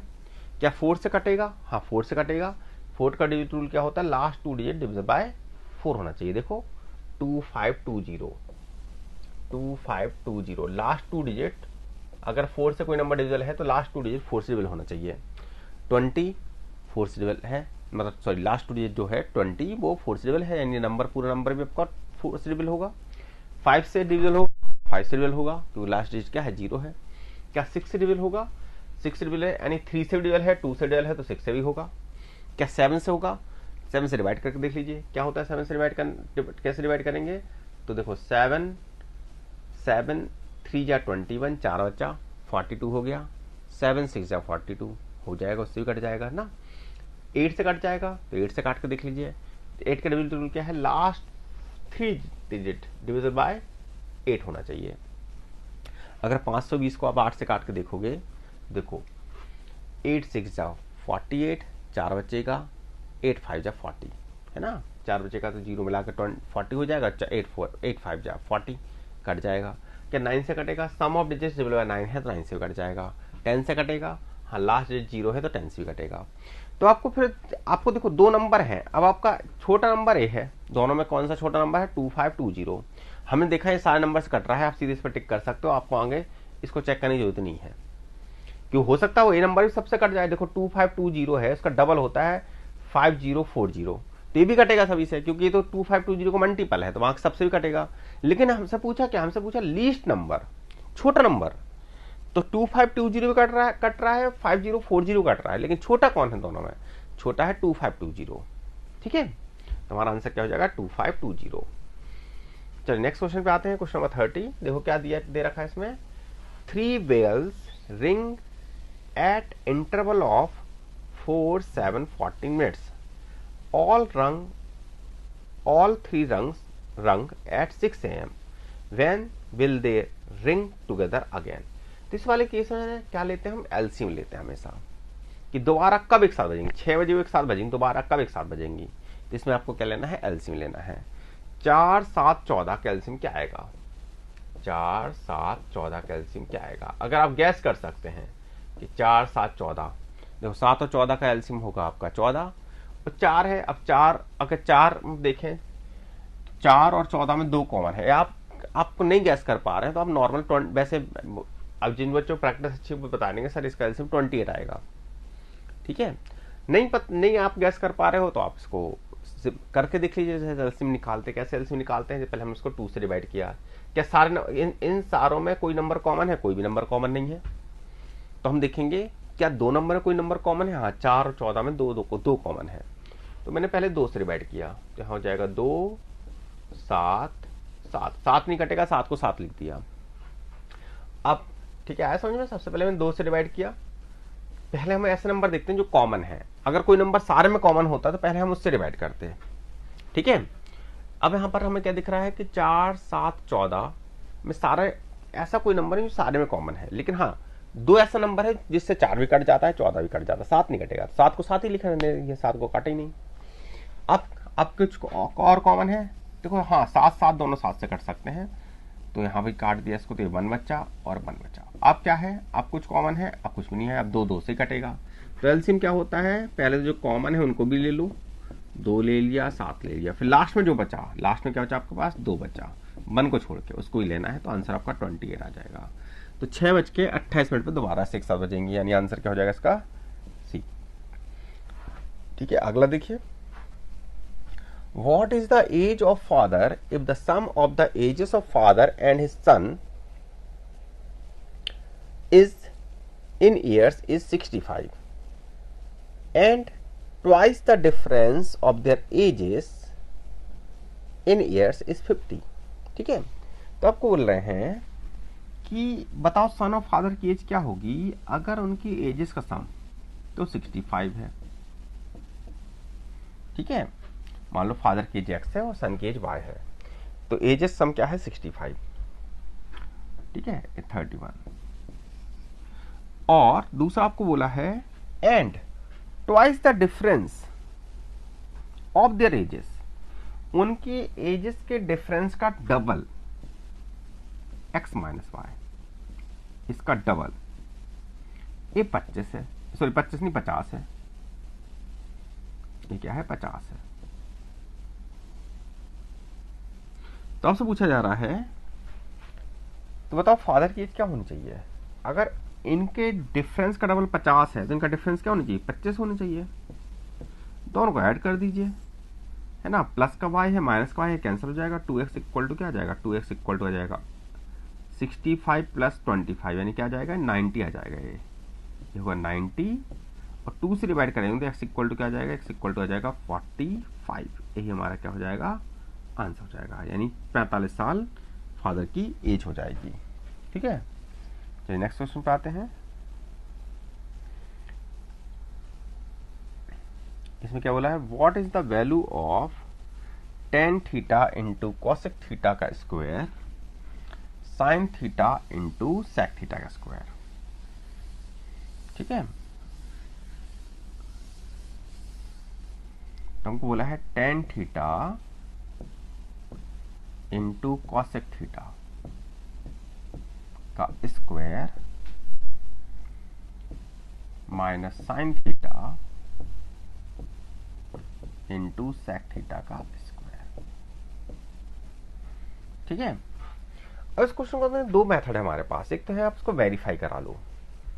वेरीफाई कैसे करा लो कि थीटा इक्वल टू कुछ भी ले लो, क्योंकि आंसर में जो दे रखे सारे इंटीजर फॉर्म में, मतलब नंबर्स फॉर्म में दे रखे, थीटा इक्वल टू कुछ भी ले लो जो आपको लेना मर्जी हो, बस नॉट डिफाइंड ऐसा मत लेना कि थीटा नॉट डिफाइंड हो जाए, ठीक है। जैसे मान लो थीटा इक्वल टू 90 ले लिया तो tan थीटा क्या होता है नॉट डिफाइंड होता है, तो ऐसा कोई नंबर नहीं लेना आपको, है ना, कि नॉट डिफाइंड नहीं होना चाहिए। बाकी आप कुछ भी ले सकते हो, बाकी आप 30 डिग्री ले लो, 60 डिग्री ले लो, ठीक है, जो भी वैल्यू आपको पता है वो आप ले सकते हो।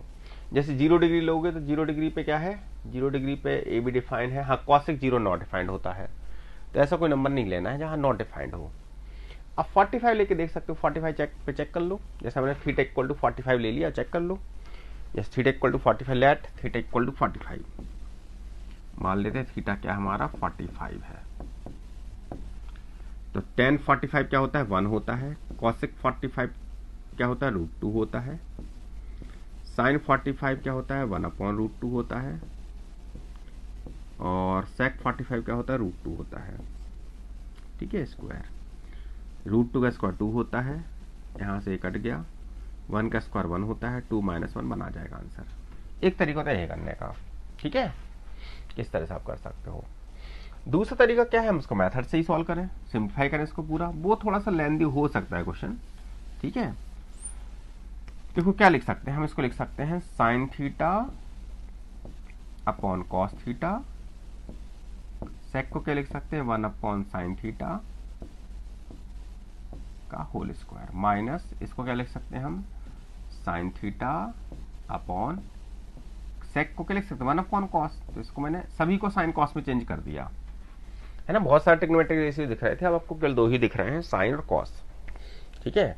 तो कॉस को मैंने लिख दिया 1/sin, सेक को लिख दिया मैंने 1/cos, ऐसे को साइन से साइन कैंसिल हो जाएगा, यह जाएगा 1/cos स्क्वायर थीटा, स्क्वायर है क्योंकि, यहाँ जाएगा sine square theta upon cos square theta, ठीक है। एलसीएम लेंगे क्या हो जाएगा 1 - sine square theta upon cos square theta, cos square theta ना, sine square theta minus cos 1 - sine square theta क्या होता है cos square theta, cos square theta upon cos square theta, ये क्या आ जाएगा आपका ये 1 आ जाएगा, ठीक है, ये हमारा आंसर हो जाएगा, ठीक है। चलिए नेक्स्ट स्लाइड पे आते हैं।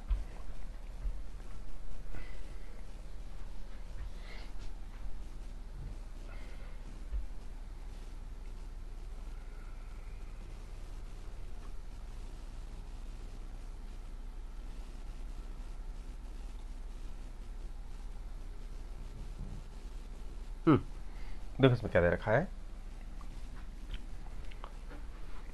पहला क्वेश्चन है the parameter of two similar triangles are 26 and 39, find the ratio their areas. और डायरेक्ट आपको अगर रिजल्ट पता है तो कुछ नहीं है। देखो पैरामीटर का स्क्वायर है ना, P1 P2 से दिखा देता हूं उनके पैरामीटर को। P1 P2 का स्क्वायर, P1 अपॉन P2 का स्क्वायर, ये होता है A1 अपॉन A2 स्क्वायर के। A1 A2 का मतलब क्या है, यहाँ एरिया से। ठीक है, तो पैरामीटर आपको दे रहा है 26 अपॉन 39, इसको लिख दीजिए 26 अपॉन 39 का whole square is equal to होना चाहिए A1 अपॉन A2। ठीक है, रिड्यूस करेंगे क्या जाएगा यहाँ पर, 2 जा और 3 जा, स्क्वायर करेंगे तो A1 upon A2 is equal to क्या हो जाएगा, 4 अपॉन 9। यही आपका क्या हो जाएगा, आंसर हो जाएगा। ठीक है, नेक्स्ट देखिए, there are 20 vehicles, car and motorcycle in parking area.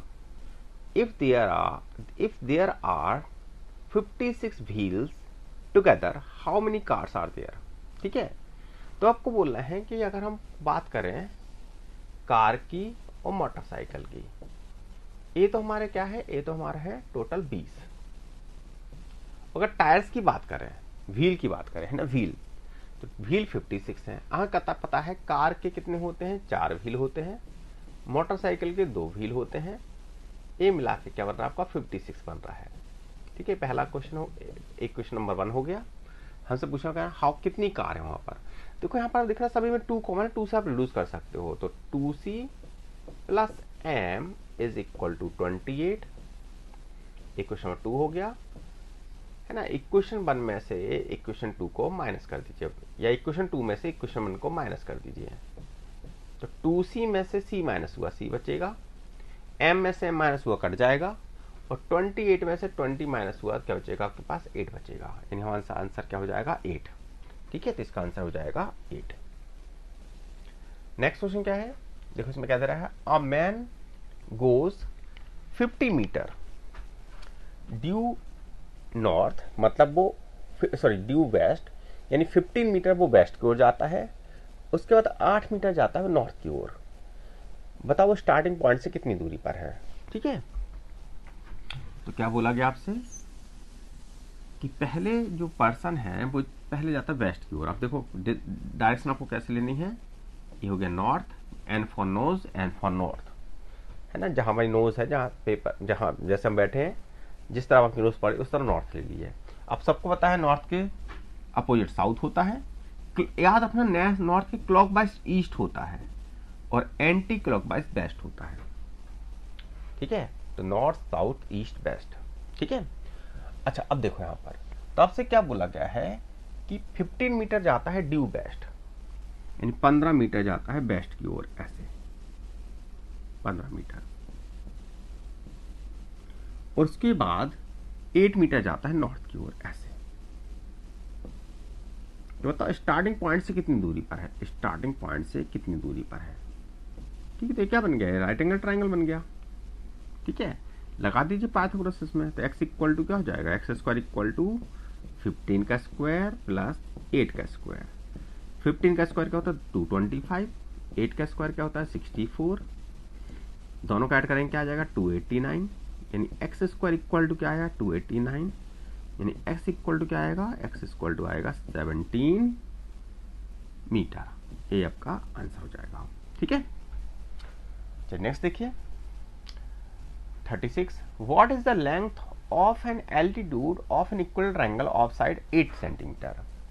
हमारे पास एक इक्वल ट्रायंगल है जिसके साइड क्या है 8 सेंटीमीटर है।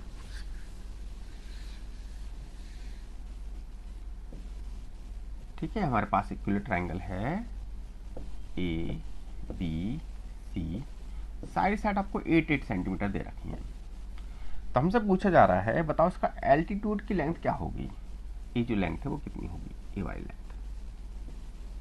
ठीक है, एल्टीट्यूड की लेंथ हमें पता है कि इक्वल ट्रायंगल का जो एल्टीट्यूड होता है वो इक्वल, एक तो देखो डायरेक्ट फॉर्मूला है, अगर आपको पता है हाइट का फॉर्मूला क्या होता है, तो इक्वल ट्रायंगल जो हाइट होती है वो होती है √3/2 ए के, तो √3/2 और ए कितना है आपका 8, ए का मतलब है साइड से है, ठीक है, तो 4√3 आ जाएगा, 4√3 सेंटीमीटर, मीटर जो भी दे रखा है सेंटीमीटर, ठीक है।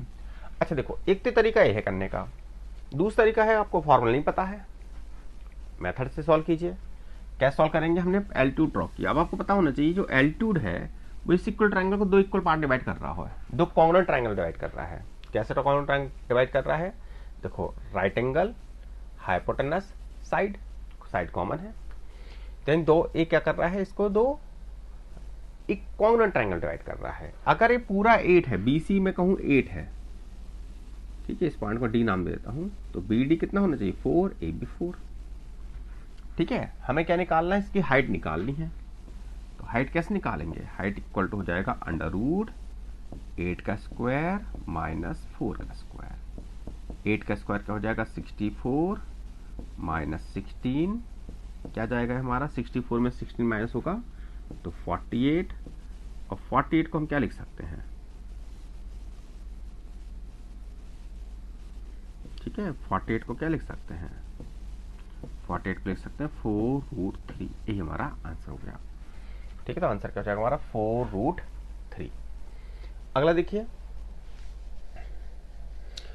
इसमें दे रखा है if the letters of the word Ramanujam are put in a box and one letter is draw at random, the probability of letter A. तो अगर रामानुजम वर्ड को देखें हम, ठीक है,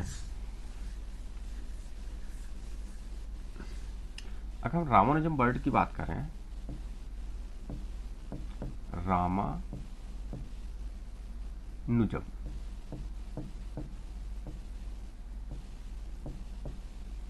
ठीक है, तो टोटल कितने वर्ड हैं यहाँ पर, सॉरी कितने लेटर हैं, 1 2 3 4 5 6 7 8 9, ठीक है, टोटल 9 लेटर हैं। अब इन 9 लेटर में से रामानुजम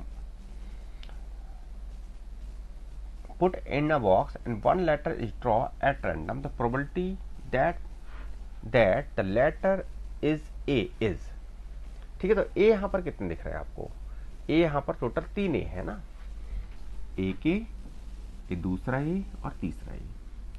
तो आपके फेवर में कितने केसेस है, 3, टोटल कितने केसेस, कोई भी आ सकता है, टोटल केसेस 9 है, तो क्या जाएगा प्रोबेबिलिटी 3/9, प्रोबेबिलिटी ऑफ इवेंट 3/9, या इसको आप क्या लिख सकते हैं 1/3। कौन सा ऑप्शन दे रखा है, वो डी ऑप्शन दे रखा है, ये हमारा आंसर हो जाएगा, ठीक है। चलिए नेक्स्ट क्वेश्चन पे आते हैं, क्वेश्चन नंबर 38। देखो इसमें क्या दे रखा हमको, क्वेश्चन 38 में the area of a sector of a circle is 1/6 to the area of circle। तो देखो सेक्टर के एरिया क्या होता है, सेक्टर क्या होता है θ/360 इंटू πr²। आपको बोला गया है is 1/6 of the area of circle, circle के एरिया का 1/6 है, सर्किल के एरिया क्या होता है πr² होता है, क्या होगा πr² से πr² कैंसिल हो जाएगा। हमसे पूछा क्या है, find the degree of measure of its minor arc, ठीक है, तो थीटा हमें निकालना है, इससे काटोगे 60 टाइम्स आ जाएगा, है ना, 60, थीटा इक्वल टू क्या हो जाएगा 60 डिग्री हो जाएगा, है ना, कुछ इस तरह का होगा। ये सर्किल है, ये आर्क है, ये हमारा क्या कहलाता है माइनर आर्क कहलाता है, ठीक है। मतलब ये जो है हमारा area of sector of circle है ना, ये आपका सेक्टर का एरिया आपको दे रखा है, सेक्टर का एरिया आपको बोला गया है, सेक्टर का एरिया कैसे निकालते हैं θ/360 इंटू πr² से। आपको बोला गया ये जो एरिया है सर्किल के टोटल एरिया का 1/6 है, ठीक है। तो हमने इसको सॉल्व करके थीटा निकाल लिया कि थीटा क्या होना चाहिए, ठीक है। Find the degree measure of its minor arc. अब देखो माइनर आर्क कंफ्यूज मत होना, देखो 2 तरह का आर्क बन रहा है, एक तो ये वाला आर्क बन रहा है, एक ये वाला आर्क बन रहा है, ठीक है। अगर ये थीटा है तो ये क्या हो जाएगा 360 माइनस थीटा हो जाएगा। लेकिन हमसे पूछ क्या आ रहा है, हमसे पूछ रहा है माइनर आर्क के बारे में, ठीक है, हमसे पूछ रहा है माइनर आर्क के बारे में, यानी हमें थीटा के बारे में बताना है, ठीक है।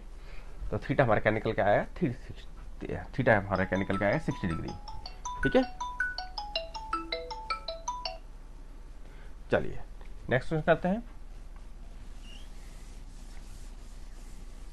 देखिए नेक्स्ट क्वेश्चन क्या दे रखा है, a vertical stick 20 metre long cast a shadow 10 metre long on the ground. ठीक है, एक वर्टिकल स्टिक है जो कि 20 मीटर लॉन्ग है। ठीक है, cast a shadow 10 metre long on the ground. इसकी जो शैडो है वो 10 मीटर लॉन्ग है। ठीक है, cast a shadow 10 meter long on the ground. At the same time of tower cast a shadow 50 meter long. एक टावर है, उसकी जो शैडो है वो 50 मीटर लॉन्ग है। तो बताओ टावर की हाइट क्या होगी। ठीक है, A90 A90। अब देखो इस केस में क्या होता है, इस केस में ये जो दो ट्रायंगल बनेंगे, दोनों ट्रायंगल कैसे होने चाहिए, सिमिलर होने चाहिए। अब क्यों सिमिलर होने चाहिए, क्योंकि देखो जो ऑब्जेक्ट की हाइट होती है, अब सन तो सबके लिए एक जैसा बिहेव करेगा, है ना, चाहे वो कितनी भी हाइट हो, चाहे 20 मीटर हो चाहे 200 मीटर हो, सन का बिहेव सबके लिए एक जैसा है। अगर इसकी जो शैडो है वो इसकी टोटल लेंथ का आधी है, तो टावर की जो शैडो है उसकी भी टोटल लेंथ की क्या होगी, आधी ही होगी। यानी अगर ये 50 मीटर है तो ये क्या होना चाहिए आपका, इसकी जो हाइट होनी चाहिए वो क्या होनी चाहिए, 100 मीटर होनी चाहिए। ठीक है, ये हमारा आंसर हो गया। ठीक है, नेक्स्ट क्वेश्चन देखो क्या दे रखा है, what is the solution of pair of linear equation.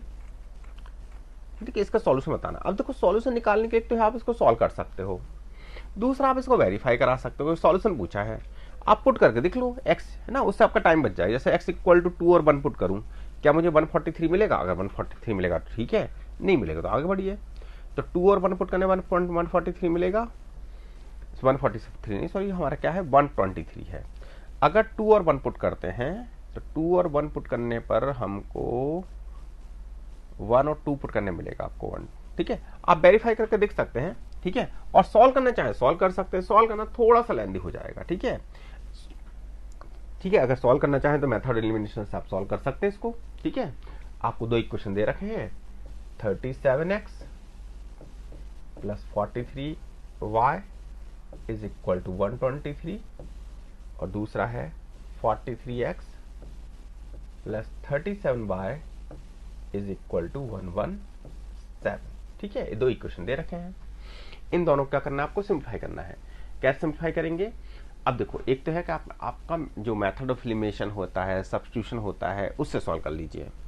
दूसरा है कि आप इसको वेरीफाई कर लीजिए। वेरीफाई कैसे करेंगे, क्या 2 और 1 पुट करने पर हमें 123 मिलेगा, तो 2 और 1 पुट करने पर अगर यहाँ 2 पुट करते हैं तो ये हो जाएगा आपका 74 प्लस 43 हमें 123 नहीं देगा, पहला ऑप्शन कैंसिल।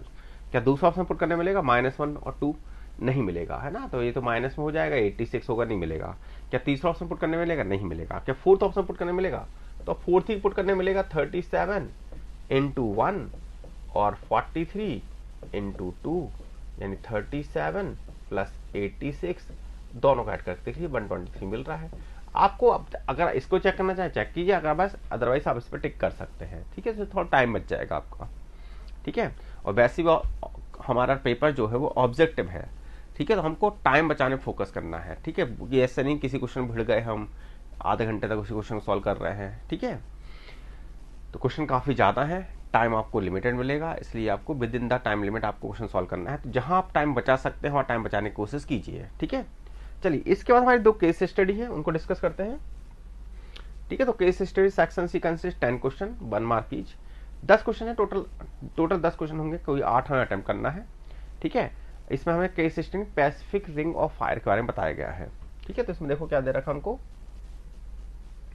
तो इसमें देख रखा है the Pacific ring of fire is a major area of. देखो ये सब इंफॉर्मेशन जो है वो आपके लिए बहुत ज्यादा मतलब की नहीं है, कुछ उन्होंने पैसिफिक रिंग ऑफ फायर के बारे में बता रखा है। ठीक है, तो आप चाहे तो एक बार पढ़ लीजिए, इसमें कुछ अगर आपको डेटा मिल रहा है तो आपको कलेक्ट कर लीजिए।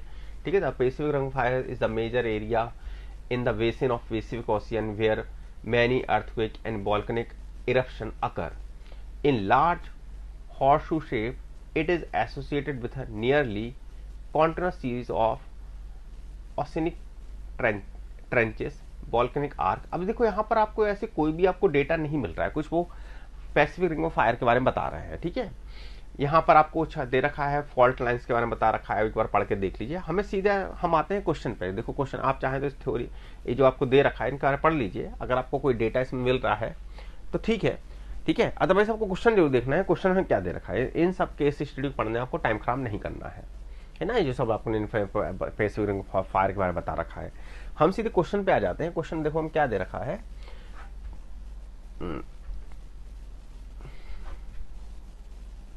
एक मिनट,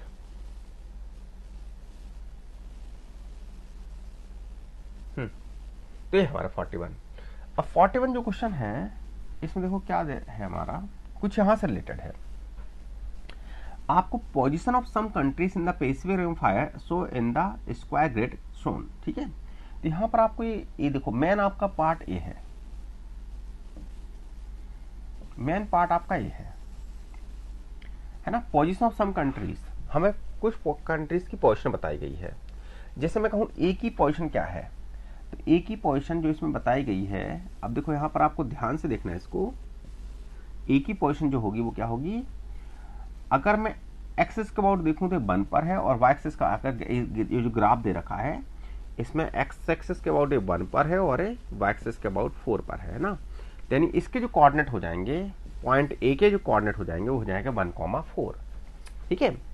ऐसे में बी पे जाऊं तो बी के कोऑर्डिनेट क्या हो जाएंगे, बी हमारा कहाँ है, ठीक एक्स एक्सिस पे आ रहा है, यानी 4,0। सी के कोऑर्डिनेट को देखो, सी का कोऑर्डिनेट क्या है, सी तो खैर हमें दे नहीं रखा है, इसका एम दे रखा है, फिर डी दे रखा है, फिर ई दे रखा है। तो हम आ जाते हैं अब ई पर। ई के कोऑर्डिनेट क्या होंगे, देखो यहां पर है एक्स पर 7, वाई पे 1, तो 7,1, ठीक है। इस तरह से आप एम का देखो, एम का कोऑर्डिनेट तो 2,3, और डी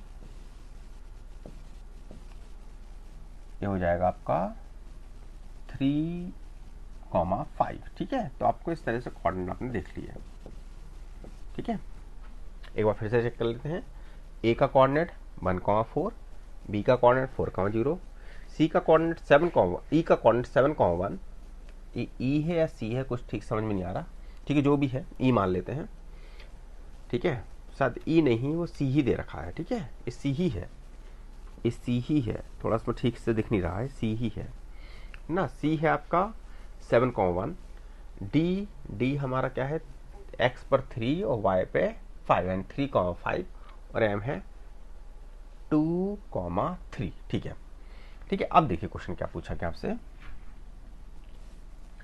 तो द डिस्टेंस बिटवीन, ठीक है, the distance between countries A and country B, ठीक है। तो इसके लिए फिर से हम कोऑर्डिनेट देखते हैं, कंट्री ए और कंट्री बी। तो ए के कोऑर्डिनेट क्या है, ए का कोऑर्डिनेट है 1,4 और बी का कोऑर्डिनेट है 4,0। तो कंट्री ए और बी के बीच की डिस्टेंस बतानी है, तो ए बी के बीच की डिस्टेंस कैसे निकालते हैं, 2 पॉइंट है, ए बी के बीच की डिस्टेंस कैसे निकालोगे, x2 माइनस x1 का स्क्वायर, y2 माइनस y1 का स्क्वायर, 4 माइनस 0 का स्क्वायर, x2 माइनस x1 का स्क्वायर, y2 माइनस y1 का स्क्वायर, 0 माइनस 4 का स्क्वायर, ठीक है। ये क्या हो जाएगा, 3 का स्क्वायर प्लस 4 का स्क्वायर, यानी क्या हो जाएगा, ये हो जाएगा √25, यानी क्या निकल के आएगा, ये निकल के आएगा 5। तो ए भी हो गया हमारा 5, पहले क्वेश्चन का आंसर क्या हो जाएगा 5, ठीक है। नेक्स्ट देखिए 5 मिनट्स, तो बी का आंसर क्या हो जाएगा 5 minute. Find the relation between x and y such that point x y is equal distance from country C and country D. तो जो एक्स वाई पॉइंट है वो कंट्री सी और कंट्री डी से इक्वल डिस्टेंस पर है, ठीक है। तो अगर इक्वल डिस्टेंस पर है तो मान लो इस पॉइंट को नाम देता हूँ, इस पॉइंट को मैं पी नाम देता हूँ, क्या ना। तो हम बोल सकते हैं P C equal to P D होना चाहिए,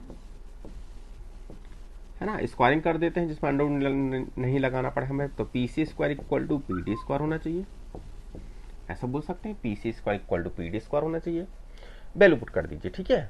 हम सी के कोऑर्डिनेट को देखें तो सी के कोऑर्डिनेट क्या है, सी का कोऑर्डिनेट है 7,1, ठीक है। तो x माइनस 7 का स्क्वायर y माइनस 1 का स्क्वायर, ठीक है। मैं pc का स्क्वायर इक्वल टू pd का स्क्वायर कर रहा हूं, ठीक है। यहां पर क्या हो जाएगा, x माइनस 3 का स्क्वायर y माइनस 5 का स्क्वायर, ठीक है। दोनों के बीच की डिस्टेंस क्या है, इक्वल है।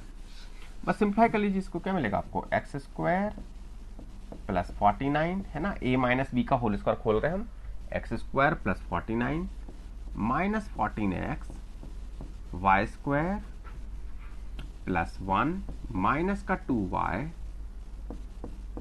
एक्स स्क्वायर प्लस 9 माइनस का 6x Y square plus 25 minus का 10y, ठीक है। जो कट सकता है काट, तो एक्स स्क्वायर से एक्स स्क्वायर कट गया, वाई स्क्वायर से वाई स्क्वायर कट गया, ठीक है। माइनस का 14x से माइनस का 6x है, यहां पर हम उसको ट्रांसपोज करेंगे तो माइनस का 14x प्लस का 6x यानी माइनस का 8x बचेगा।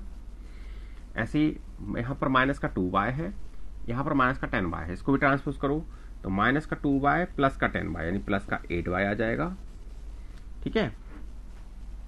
अब देखिए यहाँ प्लस का 49 प्लस का 1 प्लस का 50, यहाँ पर 34, इसको ट्रांसपोज करो तो 50 माइनस 34 क्या आ जाएगा, 16 आ जाएगा, is equal to 0।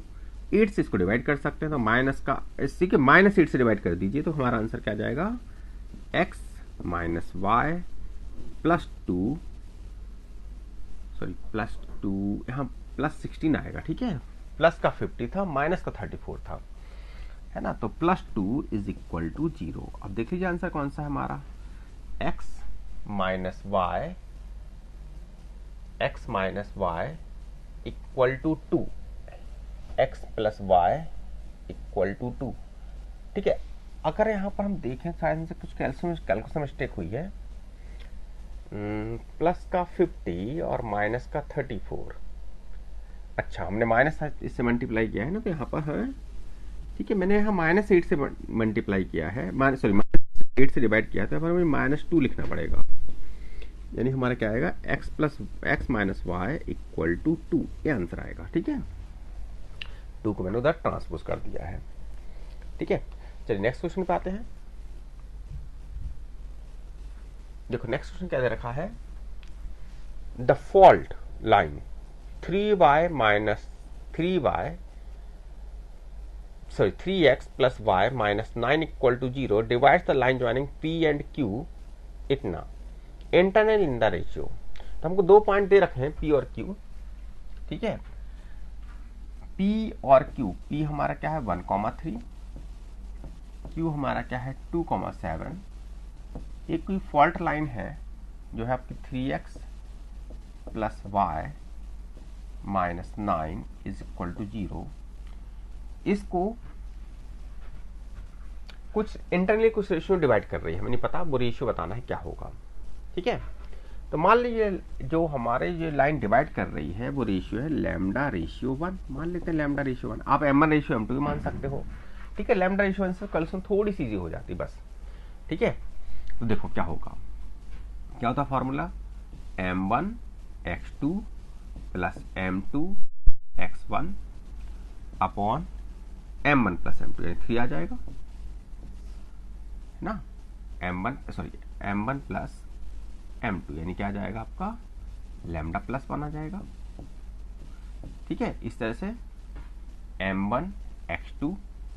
m1 by 2 यानी 7 लैम्डा प्लस m2 y1 यानी 3, है ना। m2 क्या हमारा 1, m2 y1 upon m1 plus m2 lambda plus 1। तो ये हो गई, ये ऐसा पॉइंट है जो इसको क्या कर रहा है, इसको लैम्डा रेशियो, देखो इसको ऐसा समझ सकते हैं, मैं थोड़ा सा उसको और क्लियर कर देता हूं। देखो P और Q ये 2 पॉइंट है, ये हमारी लाइन है, जो फॉल्ट लाइन आपको बोला गया है, क्या है वो 3x plus y minus 9 is equal to 0। मान लिया इसको लैम्डा रेशियो 1 में डिवाइड कर रही है, इस पॉइंट के कोऑर्डिनेट कैसे निकालोगे, इस पॉइंट कोऑर्डिनेट, इसको कुछ नाम देते हैं पी क्यू आर नाम दे देते हैं इसको, ठीक है।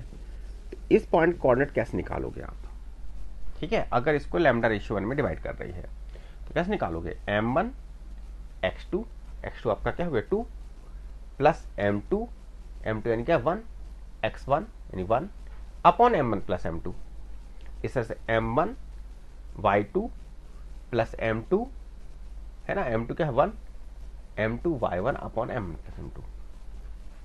अब ये जो आपका ये जो पॉइंट है, जो हमारा ये जो r पॉइंट निकला है, ये जो r पॉइंट है ये इस लाइन पर लाई कर रहा है। अगर ये पॉइंट इस लाइन पर लाई कर रहा है तो इस लाइन के कुछ सेटिस्फाई करेगा, सेटिस्फाई करा दीजिए। 3 थोड़ा सा डिफरेंट क्वेश्चन है भला, 3 एक्स ने एक्स की वैल्यू पुट कर दी है 2 lambda plus 1 upon lambda plus 1, ठीक है, बाय वाई करके लिखेंगे 7 lambda plus 3 upon lambda plus 1 is equal to -9 को ले जाता हूं +9 हो जाएगा, एलसीएम ले लीजिए। तो 6 lambda plus 3 7 lambda plus 3 is equal to 9 lambda plus 9। ये हो जाएगा आपका 6 और 7 13 lambda plus 6 is equal to 9 lambda plus 9 lambda उधर लाइए 4 lambda is equal to 3, lambda equal to आ जाएगा आपका 3/4। हमारा रेशियो क्या था, लैम्डा रेशियो 1 का कोई मतलब होता नहीं है अपॉन में, यानी रेशियो क्या जाएगा 3/4, जो कि हमको ए ऑप्शन दे रखा है। अगला क्वेश्चन क्या है, the distance of the country am from the x axis. जो कंट्री एम है उसकी एक्स एक्सिस डिस्टेंस क्या है, तो जो कंट्री एम है इसकी एक्स एक्सिस डिस्टेंस यानी यहां से यहां तक की डिस्टेंस, ठीक है, क्या दिख रही है हमको, दिख रही है यहां से लेके यहां तक डिस्टेंस क्या है 3 है ना। यहां से देखिए 1 2 3, ठीक है, पर डिस्टेंस हम कैसे परपेंडिकुलर देखी जाती है, तो आंसर क्या हो जाएगा इसमें 3 हो जाएगा, तो इसका आंसर क्या हो जाएगा 3, ठीक है। 3 unit. What is the coordinate of country lying on the mid point of country A and country D. Country A और कंट्री डी के बीच में जो पॉइंट लाई करेगा उसके कोऑर्डिनेट क्या होंगे, कंट्री ए आपकी इधर है, कंट्री डी, अब देखो कंट्री ए का जो कोऑर्डिनेट देखें तो 1,4 और कंट्री डी के 3,5। अब देखो यहां पर जो मिड पॉइंट निकालना, मिड पॉइंट कैसे निकालते हैं, x1 plus x2/2 y1 plus y2/2। x1 plus x2 करेंगे तो क्या आएगा 1 प्लस 3 4/2 करेंगे तो 2 आ जाएगा, और यहाँ आ जाएगा 9/4 9/2 है ना, x y1 प्लस y2 9 हो गया अपॉन 2, यहाँ देखिए ऑप्शन, तो यहाँ पर आंसर दे रखा आपको 2,9/2 है ना, तो आपको बी ऑप्शन यहाँ पर आंसर हो जाएगा, ठीक है। केस स्टडी 2 में क्या आपको रोलर कोस्टर के बारे में बता रखा है, ठीक है। हम सीधे क्वेश्चन पे आते हैं। If the roller coaster is represented by the following graph by equal to px, then the name the type of the polynomial it traces, ठीक है,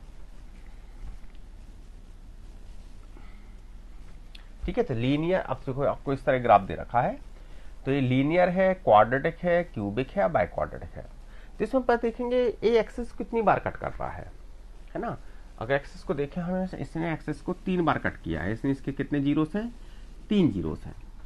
अगर 3 जीरोस हैं यानी ये क्या होगा, ये आपका क्यूबिक होगा, ठीक है।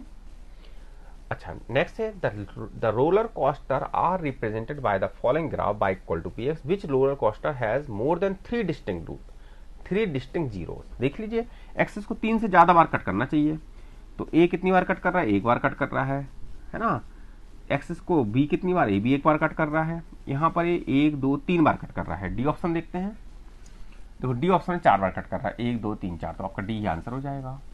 If the roller coaster represented by cubic polynomial t x equal to p q y है ना, क्यूबिक पॉलिनोमियल है, then which of the following is always true, कौन सा ट्रू होगा।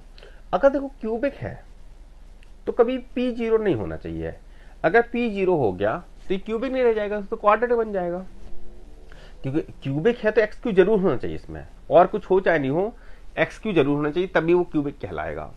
तो अगर यहां पर हम देखें तो p 0 नहीं हो सकता है, p 0 नहीं हो सकता यानी आपका p not equal to 0 answer हो जाएगा। If the path traced by roller coaster is represented by following graph y equal to px then find the number of zeros. तो देखिए कितनी बार कट कर रहा है, एक बार, दो बार और तीन बार, तो आंसर क्या हो जाएगा, 3 हो जाएगा। The path traced by roller coaster represented by above graph find its zero. अच्छा जीरो पूछ रहे हैं कि इसके जीरो बताओ क्या क्या है। तो कौन किस पॉइंट पे कट किया, एक तो x इक्वल टू -3 पे कट किया तो एक तो -3 हो गया, फिर -1 पे कट किया तो एक -1 हो गया, और फिर 2 पे कट किया तो -3 -1 और 2, यानी कौन सा, सी ऑप्शन। ठीक है, तो हमारे टोटल 50 क्वेश्चन हो गए। ठीक है, अगर देखा जाए तो अगर 2-3 क्वेश्चन छोड़ दें तो ऑलमोस्ट क्वेश्चन सारे काफी ज्यादा इजी थे ना। तो चलिए आज के इस लेक्चर इतने डिस्कस करेंगे।